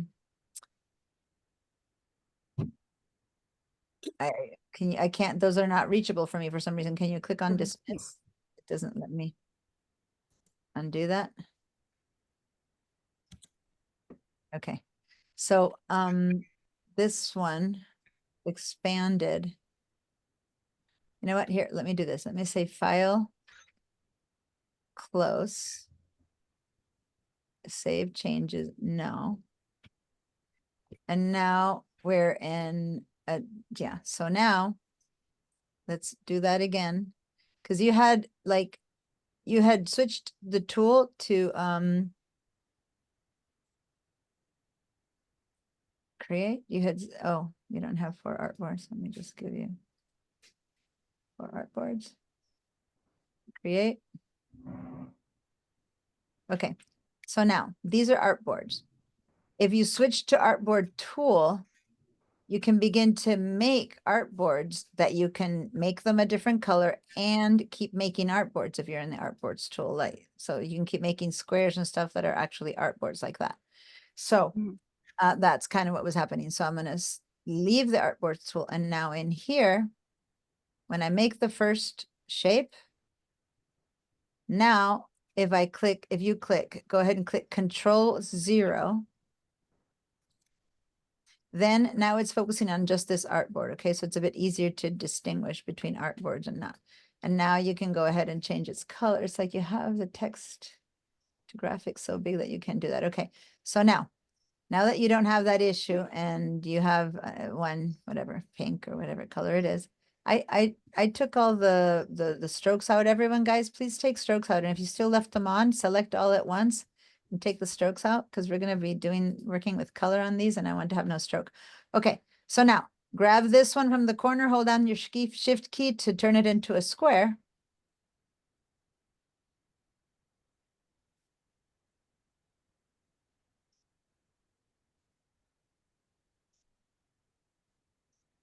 Did she freeze? Hold your shift key.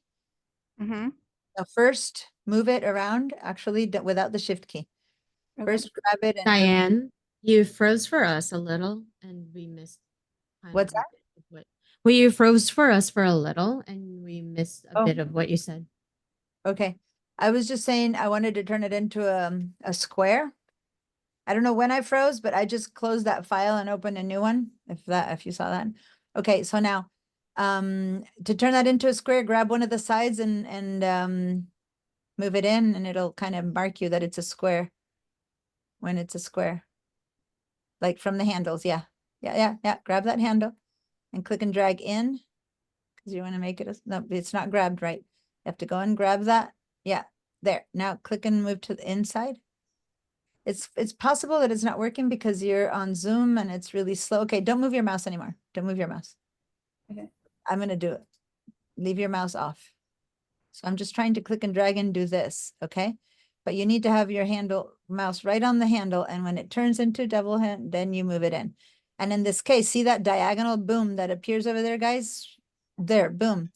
When it goes away, it disappears. But the moment I see the diagonal, shoom, that's a square. So it's also another one of those smart guides. So when I let go, I have a perfect square. Okay. So now go ahead and with this perfect square, which was kind of big, now I'm going to let you keep going. Now put your mouse on that perfect square.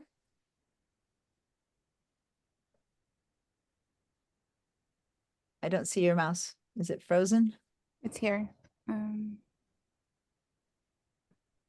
I don't see it. She has it, I see it. Okay, you know what? I'm going to stop your share because it's freezing for me. And now if you want to share again.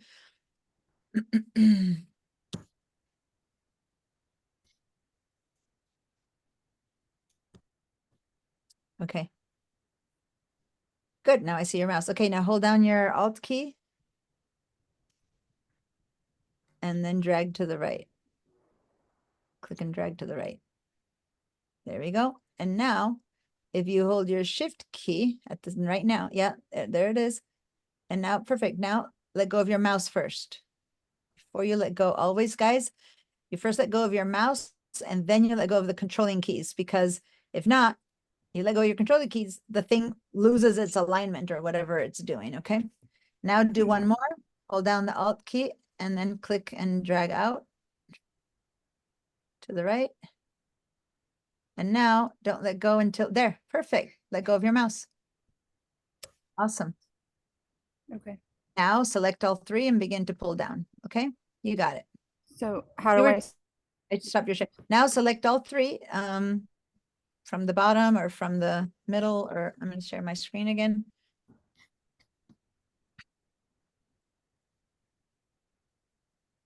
All right.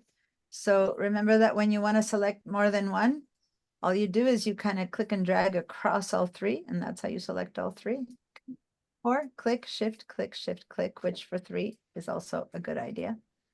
And then you put your Alt or Option key down and then select all three, Option Alt key down, and then drag down again. Okay. All right.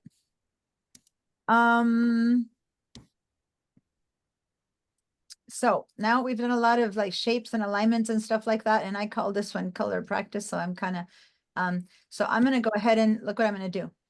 Everyone do this. Get your grid, wherever you made your grid, select your entire grid, right? Select your entire grid. So I went to the empty part and I clicked and I dragged across. I could have also got, started somewhere in the middle like this and done like that, but still in this case, it's a pretty big select to select all of them. And now copy. And I always copy with the shortcuts, Command C or Control C, but you can also right click copy. Okay. And now we're going to make a new file. So Command or Control N would give me a new file. Because I ended up using so many pages and I want a new one. And again, it'll default to being 5x5 and 4. And we're going to say create, and then we're going to paste. But notice that when you paste, things always appear in the center. Now I'm going to grab this thing and I'm going to center it into this place. And if it's not centered, it doesn't matter, because now it's all about colors. So now I don't really care if you have it centered or not. That's not really what matters, because we're going to work with a little bit with colors, which is what I was going to do there, but I ended up doing more shapes. So now let's save this file, and I'm going to call this one Colors for Real. I'll go change the other one. Colors Practice 1. Colors Practice 1. All right. So now I do want to have just colors. Okay. So I'm sorry that I made you make a new one before, but that's okay. Later you can change that and call it alignment if you want, and come back to this one. All right. Give me a yes when you have a new file with a grid. And I don't care if the grid is good or bad or aligned or not aligned. I just want a bunch of squares at this point. Okay, so really don't worry about the alignment. Just if you want, just draw 6 squares or 9 squares or however many, 14 square. You could have 4 in a row. I don't care, a bunch of squares. Okay, so I'm not seeing yeses from everyone. Is everyone here? Yeah, Liliana, I know that I was helping you before, or you might still be working on. Oh, Mina, you've never changed your last name. I don't have it in front of you. Can you remind me your last name? I'll put it in.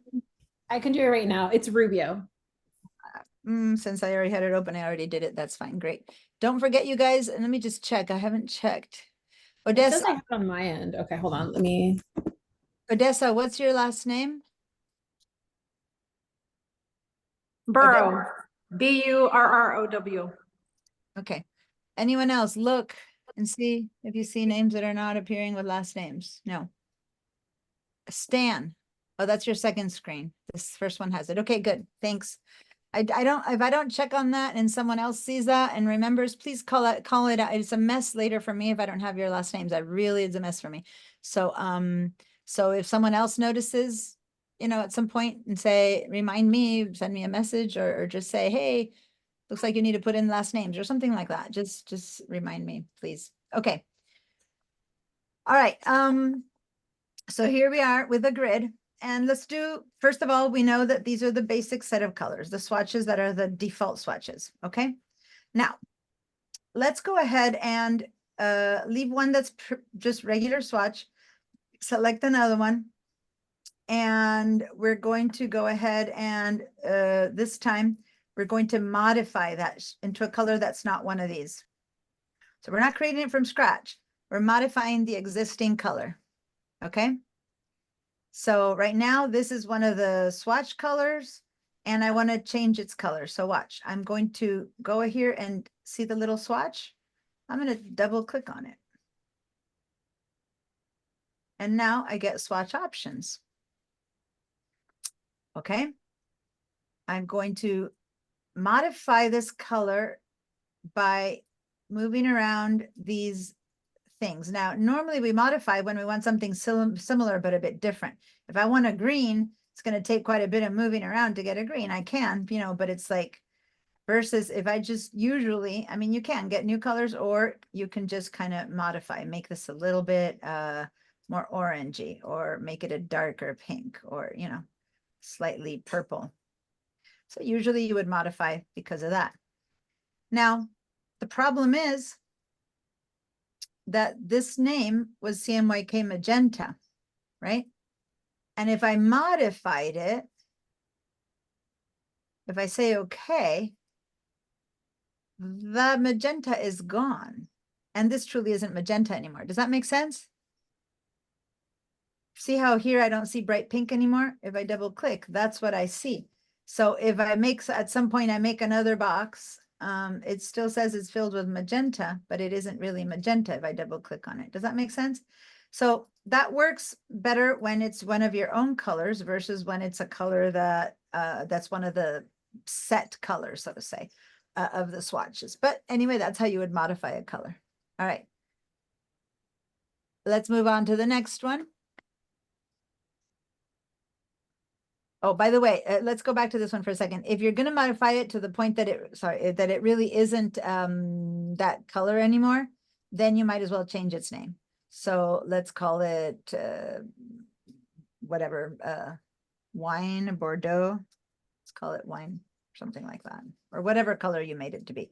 So then when you click on this thing and you hover over the name, it says wine versus all these things. Now, when I say about all these things, the first set of colors, white, black, red, yellow, green, cyan, blue, and magenta, and red, up until magenta, they all are called that. But then as soon as you hit all these other names, see how they're called C75, M100, Y, they're called out by the percentages of ink that it takes to make that color. So they don't have a name anymore. See that? Just the first basic set of colors, that is pure red, pure yellow, pure green, have the name. Everything else has its own set of whatever, shapes or names. Now, let's say that I want to modify using something a bit more intuitive than those sliders. So now I'm going to go ahead and let me select this color again, which, by the way, notice it doesn't exist in my swatch anymore because I changed it to that. So if I go to this one, it doesn't exist in my swatch anymore. Does that make sense? It's gone. But I can still modify it. I can go over here to the palette, and this is a little bit better. I'm going to make this here a teensy bit bigger just to show you. I don't normally make it bigger, but there you go. I can make it bigger. And why? Because moving around with the sliders is kind of hard to figure out what you want.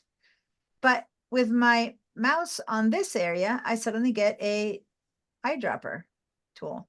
And now I can just click and click and click and click. And this is how you would make a new color just from the swatches palette, there's other ways to make a new color, but just from the swatches palette, I can make a new color now with not just with the sliders, which are hard to control, but by looking at the color I want. And there we go. I wanted some kind of a green, and now I might go, well, I want it to be a little bit darker, a little bit lighter, a little bit whatever. So now maybe I can go here to get a bit more specific.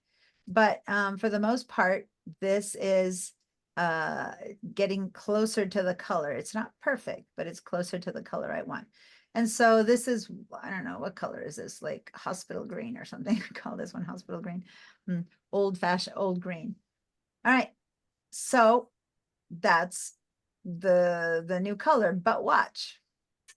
If that's all I do, I click away.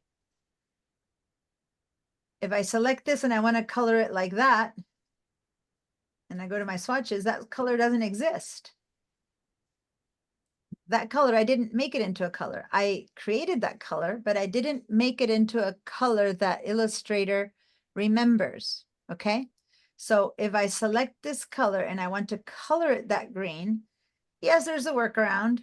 I could go to the eyedropper and pick on that, so that kind of works. But then what if this is on page 1 and I wanted the green that I left on page 20 or artboard 20? So if I'm going to keep using this color and I really like it, what I need to do is I need to create it as its own swatch.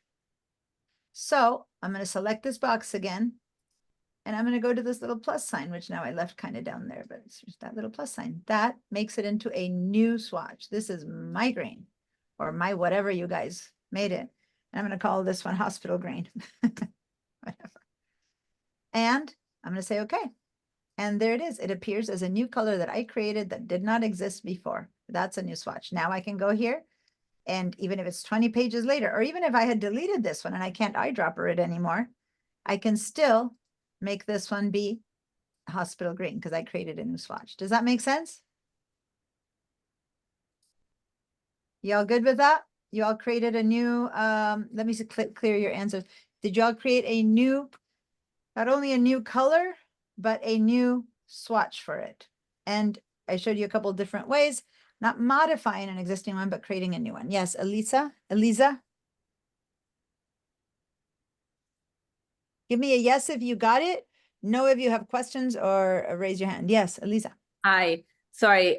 It's not showing to me, and I'm go ahead and share my screen. It's not showing to me those Share your screen now. Yeah. So yeah, you have, hold on, let me move this around here. So if I'm here in the new color I create and I go, those buttons under here. Go back from the palette to the little square. Yeah, to the next one, to the left, that one. Oh. You have to be in the swatches panel to create a new swatch. You can make the color with like the painter's palette, but then you go back to the swatches panel to create the new swatch. So okay. if I click OK, all right. And then one more question. How do you stop? One more thing I need to warn you. So double click to open that one again. Double click now on the swatch. Nope, on the little swatch that you created down. Wait. Oh, up here. No. Top. Don't move around. The swatch. Don't move your mouse around. Where you are. Okay. Now where is your mouse? Now move there. Now underneath all those things are called swatches. All those little squares are swatches. And if you look at the 4th row down, move count down 1, 2, 3, 4, and now to the right, 4 in. That's the swatch you just created. So double click on that to affect this color. Okay, to affect the color, you need to click on that. And I just wanted to warn you because there's something here that you left on. Oh, double click on it again because I need you to undo. If anyone did that, see where it says global and it's checkmarked global? Go ahead and uncheck that for now. And then go give it your name. Call this whatever, lavender, purple, call it something that's your name. And then say, okay. That's just to be really clear. And now hover with your mouse over it or with your finger over it. And there it says lavender. Okay. Got it. Right. So that's how you make a new one. Yeah. Okay. And then when you are on this area, how did you yeah.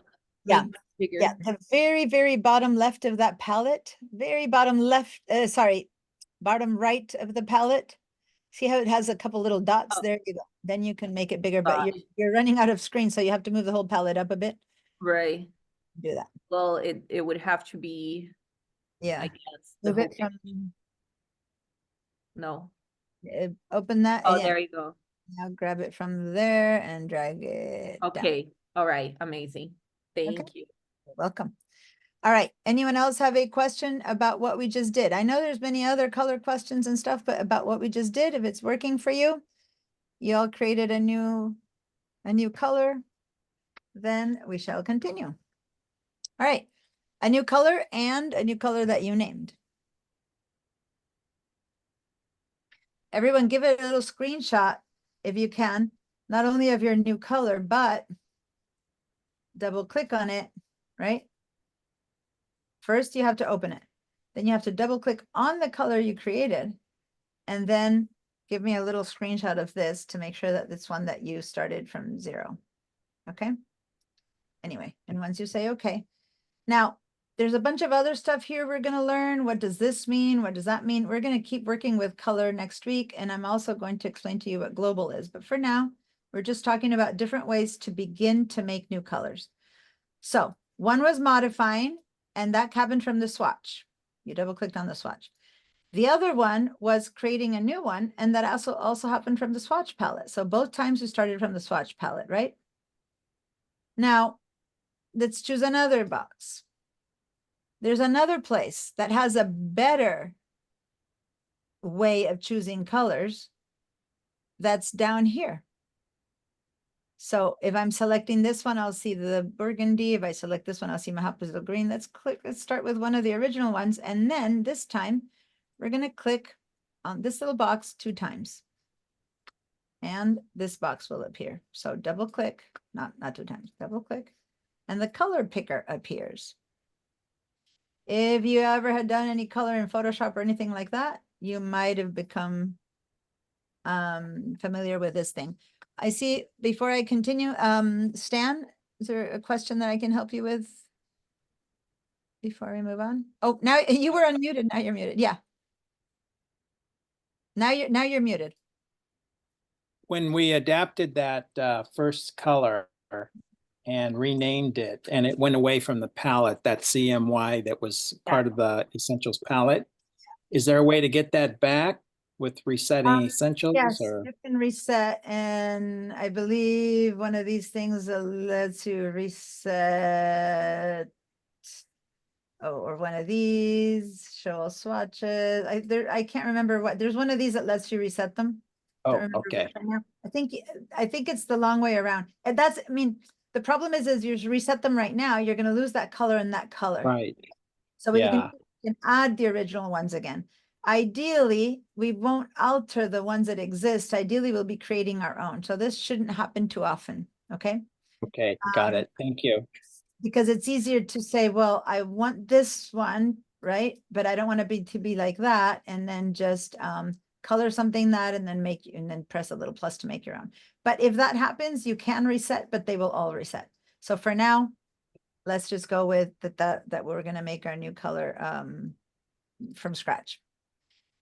Okay, thank Great you. question. Great question. When I don't care about deleting what I've made, then you can just reset the swatches, but it'll give you they're called the default swatches. That's set as default swatch.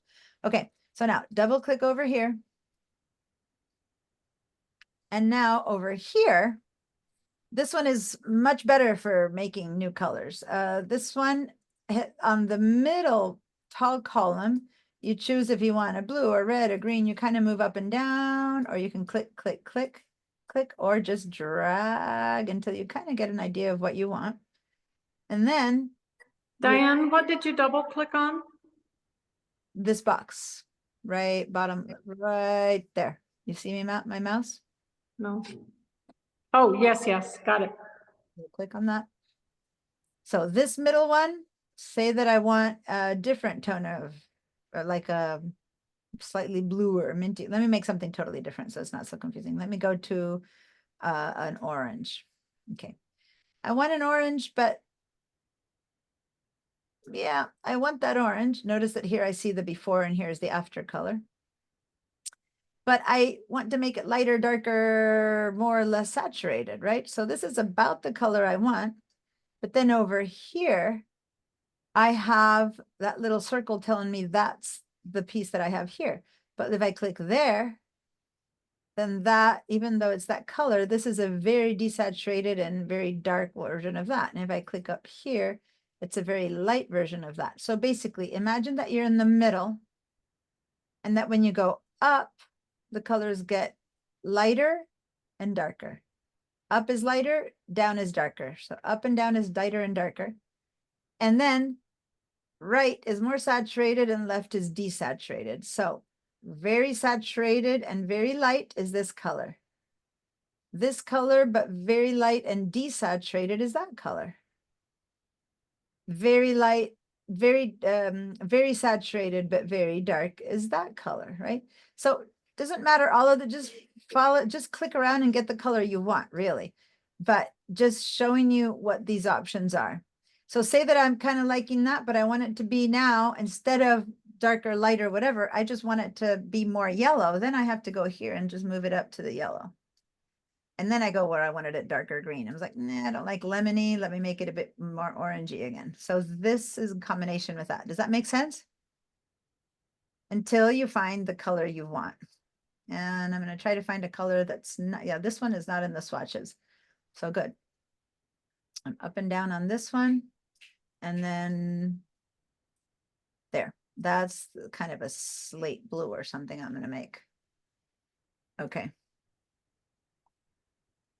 So everyone find a color you like.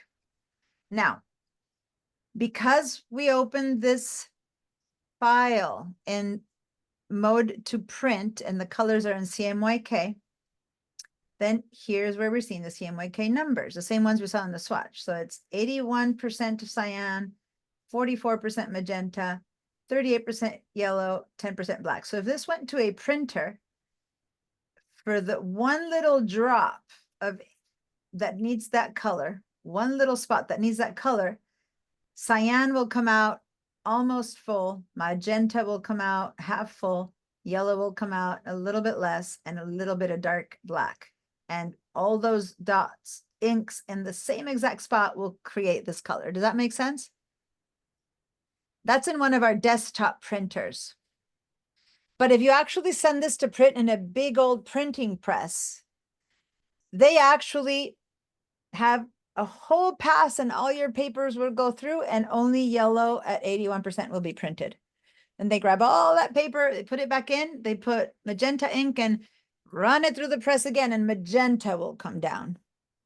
Then they take it back and they run only yellow, and then they take it back and run only black. And by the time you're done with 4 runs, your spot that needs to look this color will look this color. Does that make sense? So our inkjet printer, though, on our desktop will just drop that much of each color into that one dot and we'll get that in one pass.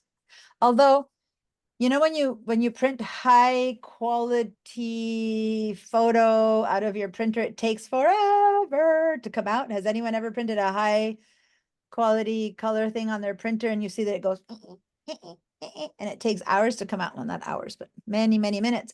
That's because each drop is getting a little bit of each one of the colors and again and again and again. And it's like millions of dots getting a little proportion of each ink coming down. And that's why a high quality print out of your printer takes so long, because that whole thing is happening. All right. So that's CMYK for printing. RGB here is another color model. RGB is red, green, and blue. I think we talked about this. Red, green, and blue is a combination of what? Red, green, and blue. Did we not talk about it in this class? Maybe I showed it in digital design techniques. Okay. If anyone who does know it, what's RGB? Red, green, and blue of what? Primary colors. Of light, of light. Yes, of light. When you have red light, green light and blue light combined in these proportions, you get this color. So what colors in light is, for example, the screen you're looking at. You don't get inks to make the blue that we're making. The screen is making it with light.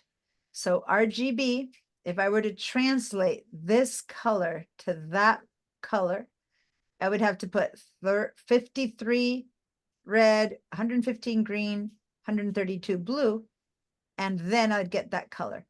So it's like saying this, say that this is slate blue. It's like I'm calling it slate blue in 3 different languages, but it's still the same color, just created by different methods. Does that make sense?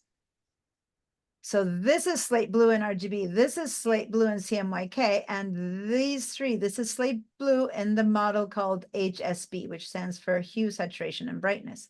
So if that's the color model you're looking for, then that's the percentages that you need.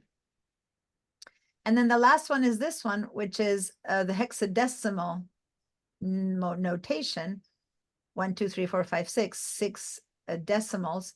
And this is what you use for the internet. If you were doing a code and you wanted your web page to have this color in the code and the HTML code, you would write this number and you'd get this color.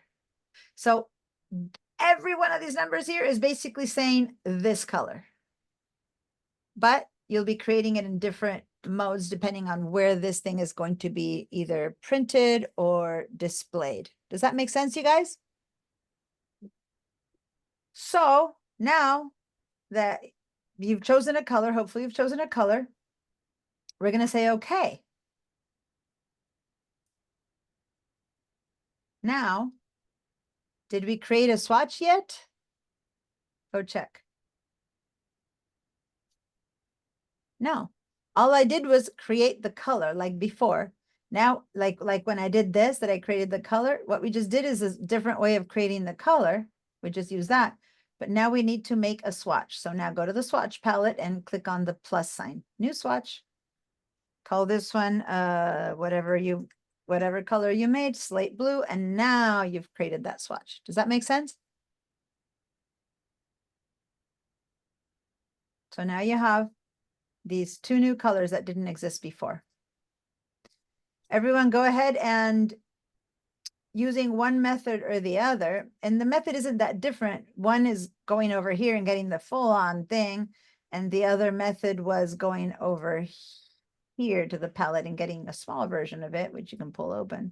But it's same, we're both basically creating a color, and then after it's created for both versions, you need to go back to the swatches and the plus sign and create yourself a new swatch. Okay, so I want everyone to have at least 3 new colors created by themselves.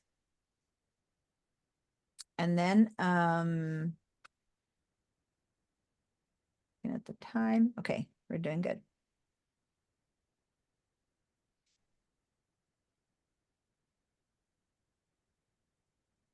Give me I'm gonna create another color here. I'm gonna use this one here. And I'm gonna make some kind of a olive green, a lighter olive green. There, dark olive green. And then I go down here, plus sign, olive green. Notice that in all of them, I am leaving this global thing unchecked. If you don't know if yours was checked and unchecked when you did it, let me give you a key. If this was on and you said okay, your color has a little tiny white triangle there. If your new colors have a white triangle, they are global. For now, I don't want them global, so open it up and turn it off again. And then you should not have that little white line. And then we'll learn next week what global is and why you use it and why not. But right now, every one of these colors, if it's not global, it's a process color. So these are called process colors, which is basically not global, process. All right. Does everyone have at least 3 colors? Go ahead and give me a screenshot of your new colors with a swatch, and like, you know, these are my new 3 colors, and so I can do like that, and there's my swatch and stuff like that. I have a question. Yes. Yeah, my created swatches have a little white triangle at the base. Is that the global thing you're talking about? Go ahead and double click on it and Okay. turn this off. Turn what off? The word global, right there. I don't see the word global. Look at my mouse. I'm over the word global. And so you need to first double click to the one that you made. Okay. Oh, I see. And then unclick that. Okay. Okay, cool. Thank you. You're welcome. One last thing I want to show you about creating colors this way. I'm going to go back to this one since I have two of that color. If I want to modify this color now, I can also then select it. Go ahead to any other one that you have, but I'm going to go to this one just because I have two. I can also go and click on this, double click, and then that, you know, instead of doing it in that little version, I can go over here. And then here is where, this isn't to modify the swatch. This is to make another color, okay? Because if I modify this to be something like that, for example, right? To make that, and I say, okay, I have created a new color, but it's not a swatch, all right? So remember, if you want to seal a color in, you need to make a new swatch. But say that I wanted to make a new color. I'm going to choose this color here. So everyone grab anything and open up again, double click your color picker. Because I want to show you these warning signs. These are warning signs. What this is telling me is, whoa, I know you like this blue, but it's not going to print that way because the paper can't create this color for one reason or another.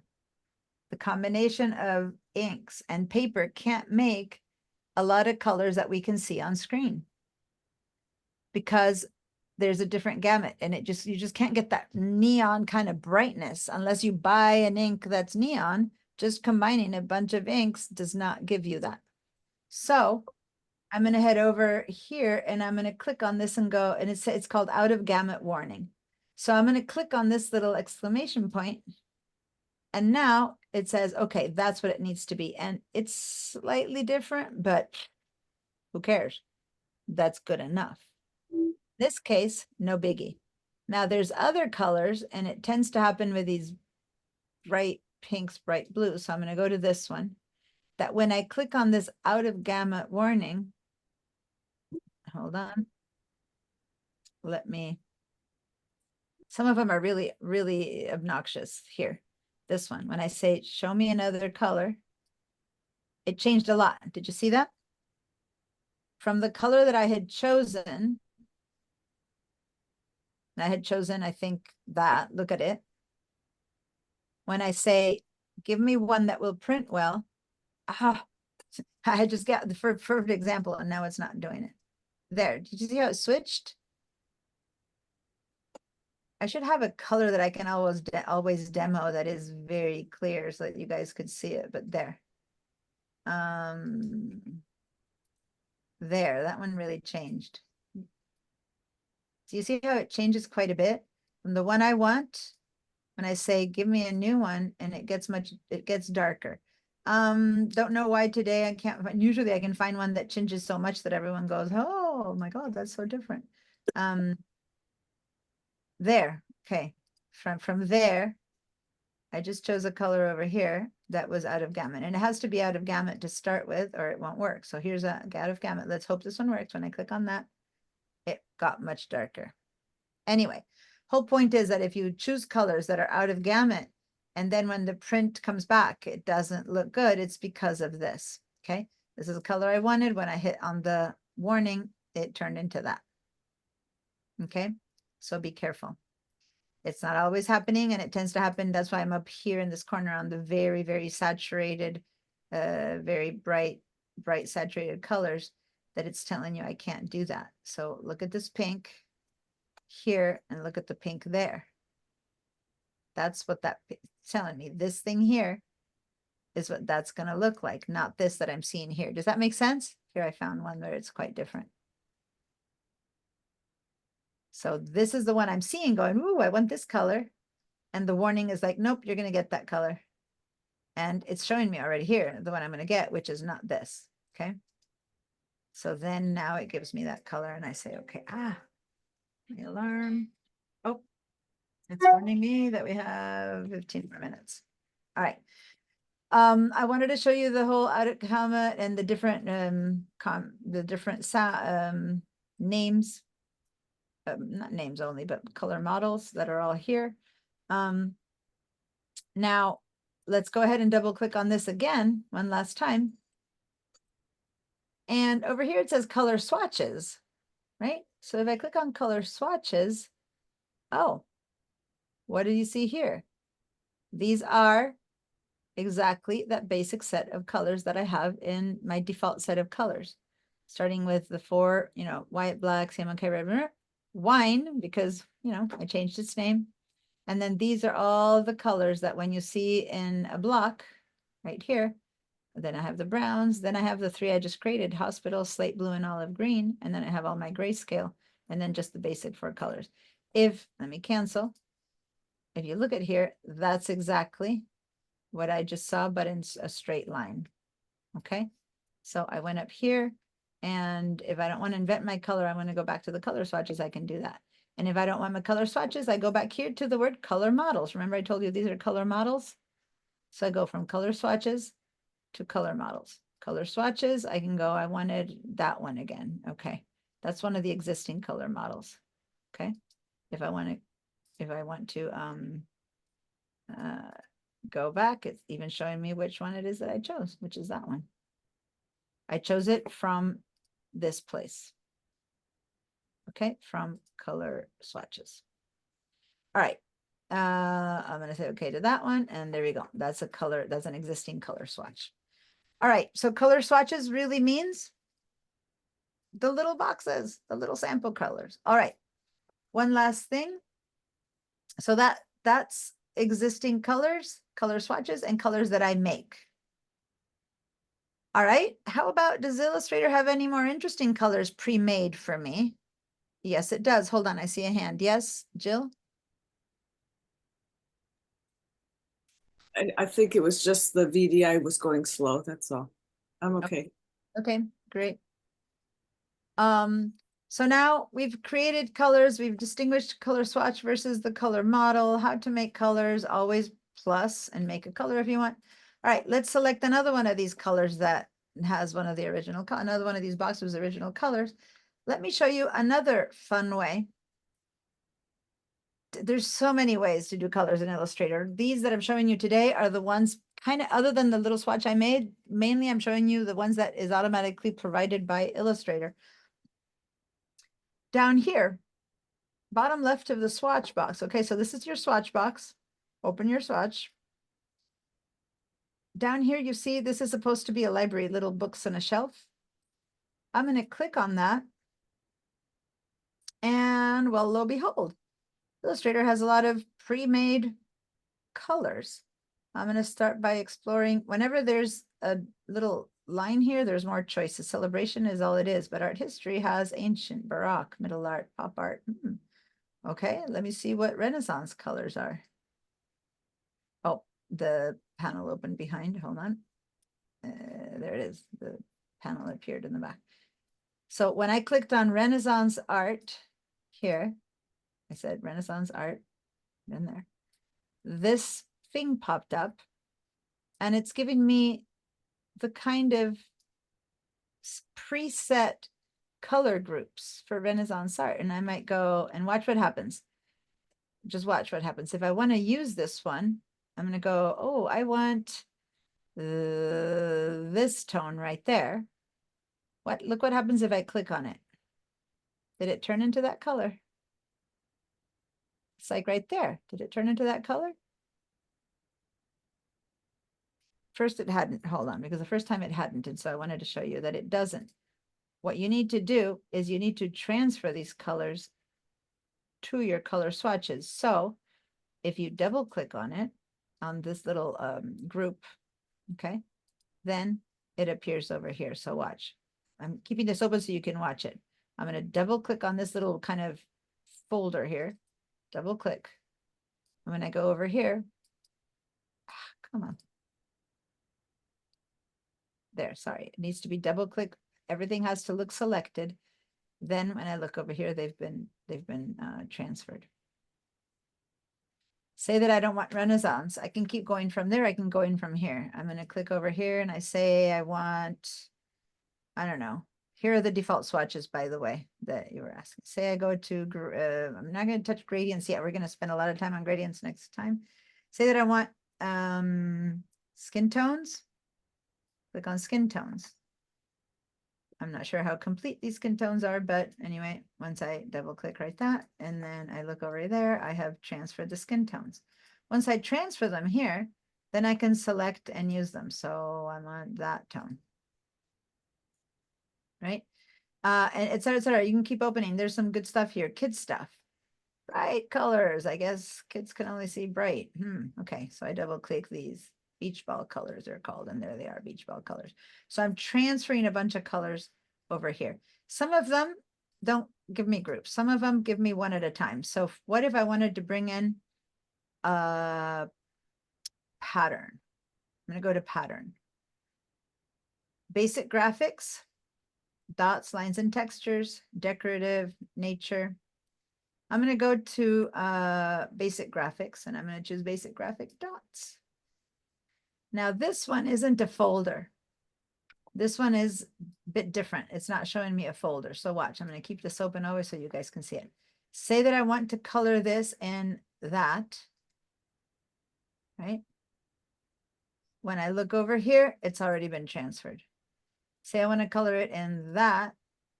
When I look over here, it's already been transferred. So these don't have a folder to transfer. Just by using it, it gives me that color. Notice, by the way, that these are transparent. So they're patterns that you can put over a color. In this case, it's not actually white background. So the moment you click on one, that gets transferred. Those are basic graphic dots. Let me go back to patterns and choose textures, and then there, that's texture, or that texture, or that texture. I'm trying different textures in random, and next thing I know, I've moved them all here just by trying them out. So if you try a lot out, you could end up having humongous amounts of stuff here that are hard to then know which one is which, but then you can delete the ones you don't want. Okay, so that's textures and patterns. Metal, it's kind of interesting because metal looks kind of like, all right, so is this metal? This is gold. Let me double click and see what gold does. And they're just flat colors. They don't kind of look too goldish. So truly, when we get to metals, we're going to have to go to gradients, because then it kind of looks shady and it looks like a metal. Right now, these are just tones.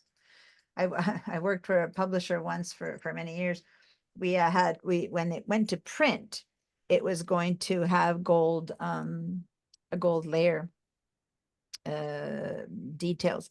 But when we had to fake it to show, to see how it's going to look, it was so hard. There's no color of CMYK that really looks like gold. It always looks kind of like mustard brown. So yeah, it was, we had a color that kind of managed to make it look green. Yeah, it wasn't too good.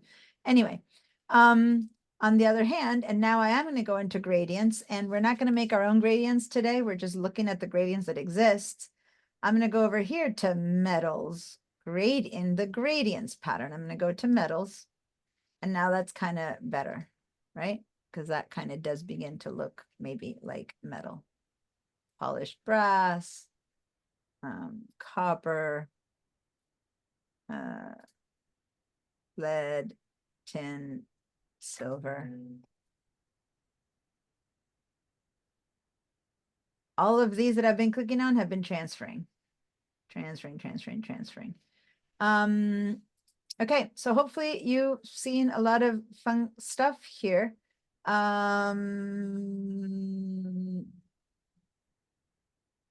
other one, I'm not going to show it to you from here, scientific, but I'm going to show you where else we can look at this. Analogous complementary split. There's another tool where you're going to get some good stuff there. All right, so foliage colors, tons of different greens. All right, so you got the message. This is how you transfer existing colors. Now, when you're done with transferring colors, you can close this window and you have transferred it all over here, right? So now I'm going to make this one be whatever, another green that I didn't make. It's another type of green. And then this one, I'm going to paint from these Renaissance patterns. And if I hover over the the group, it'll tell me the name. This was beach ball, this is skin tone, this is Renaissance, and I can now keep making this bigger. And that's foliage. Okay, so this is all stuff I brought in. These are patterns that I brought in and colored and painted my things with. And I had forgotten to show you, and you probably already experimented, the ones that came with the program is this one called foliage and this one called, I believe it's called animal or something like that. No, that's pompadour and this is foliage. So where do you get these from? Go to the library and it's patterns decorative. Okay, decorative animal skins or decorative monster patterns. These monster patterns are these that we're looking at right now. So if I click on that one or this one or these one, these are called monster patterns. Now, the cool thing about these patterns, I want you to notice is that when you, first of all, they're transparent. Okay, so if I put it over here, it's there. But also if I make this bigger or smaller, it stretches out. But if I move it, it's not doing it right now. It can move. This one's not doing it. The one that we have here, this one used to be that if I make it bigger or small, now it's not doing it. So I'm not sure what changed, but it drags around and you see different parts of the pattern. I need to see why that isn't happening, but there you go. Those are patterns. Eugenia? If you decide to use a pattern but you don't like the color, can it be transformed? No, these that are created like this, Okay. they're like set in stone. Okay. You can make your own. I can teach you how to make patterns and stuff, Yeah. but these are like, in fact, this is like a brand name or something. And so these are set in stone. This is the one that you got to use. Okay. Thank you. No, good question. All right. Looking at the time, a couple more minutes. There's a lot more that I want to show you and teach you about colors, but this is the basics, everything that Illustrator already gives us. Okay. So hopefully you've played around with these and a little bit more. And when we make last thing, when we make, right, a group that we like, say this is the decision I made. These are the colors that are going to be part of me, of my document. Right now it isn't, but if I select them all, right, and these are the colors that I consider the colors that this whole thing is going to be. I could also go over here and create my own little group with this little new color group with these choices. And I'm going to call it Diana's group for some reason. This is maybe my logo, my building, my whatever. And it's going to say, is it with the artwork or the swatches? In this case, it doesn't matter because the artwork is holding swatches, right? But since we don't have artwork really, boxes are considered artwork. In this case, it'll be the same choice. Otherwise, sometimes it's a different choice. So I can say with the Diana's group of selected swatches or select, it doesn't matter. And I'll say, okay. And there we go. That's what's happening. Now, notice that I don't have the gradient here. What I have is, see this one right there? Because I said swatch, I think I said swatches or artwork. Is made up, this is made up of all these tones of gray. We're going to make gradients now and find out. So we have these colors that we all recognize we used. But in this case, this pattern has this green, this yellow, this orange. So it added two all these greens for that and added like 6 grays for that one, right? That's because that is made up of a ton of swatches, okay?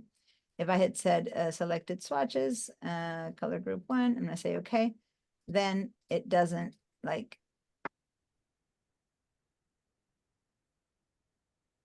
I have this swatch. Oh. Sorry. In order to use the selected swatches, I have to not click the artwork. Okay, click away from the artwork. Over here and select swatches. I can select this one, hold down shift, select this one. Command, control, command and control. If you want to select separate ones, I'm going to click on command, select that one, select that one, select this one, select that one, select this one. So when control for the PC, command for the Mac, when you want to select individual non-contiguous shapes. And then when you're done selecting all of those, then you create your group out of the selected swatches and then I call this in from swatches. I'm going to say, okay. So I was wrong that it's all the same. And it can't contain gradients and patterns. Okay, that's fine. And then so it only has those. I had to select some gradients and patterns going to do it. So that's the one that I just created from swatches. And this is what I created from the artwork itself. Okay. All right. Much more to come. Save this one. And play around with it. You guys can go back to those flowers we made last time. And those of you who made some flowers that were flat, like some of you have already been changing colors and stuff, the stars, the flowers. If you made stars that you put one on top of the other like this one, Henri already did that. She put different colors on each one. Give yourself, like yesterday was 4th of July, maybe make a patriotic set of stars or whatever. Make yourself some stuff. Go back to your flowers and maybe begin to paint your petals with your own colors instead of just the swatch colors, okay? Between here and next week, I know that some of you have already left. I'll email you if I have a specific homework. Really what I want you to do right now is to create some swatches that are your own, unique, that you made. And make something. I don't care what, be a monkey, a flower, make it be, you know, the seaside, make something that's identifiable. And I would even say that this is identifiable. It doesn't need to be, you know, non-abstract, but just more than just boxes and squares. Trying to use the shape builder. It doesn't need to look perfect. It doesn't need to look good. With the shape builder tools and with colors, make something. I don't want to tell you what to make right now. I want you just to make something, okay? So the homework is make something identifiable with a shape builder. So I want more than a basic shape, and with colors. Any questions? Who those who need to go? It's class is over, has been over for 2 minutes. But if you have any questions, I'm happy to hang out. But if you need to go, you're free. Thank you. No questions? Thank Thank you. All right. My computer froze up, so I'm time to go. All right. Yeah. Sorry about that. All right, guys. Looks like no questions. All right. Okay, then have a great weekend, and I'll see You you, too. Thank you. most of you in a week and some of you in other classes during the week. Okay. Bye.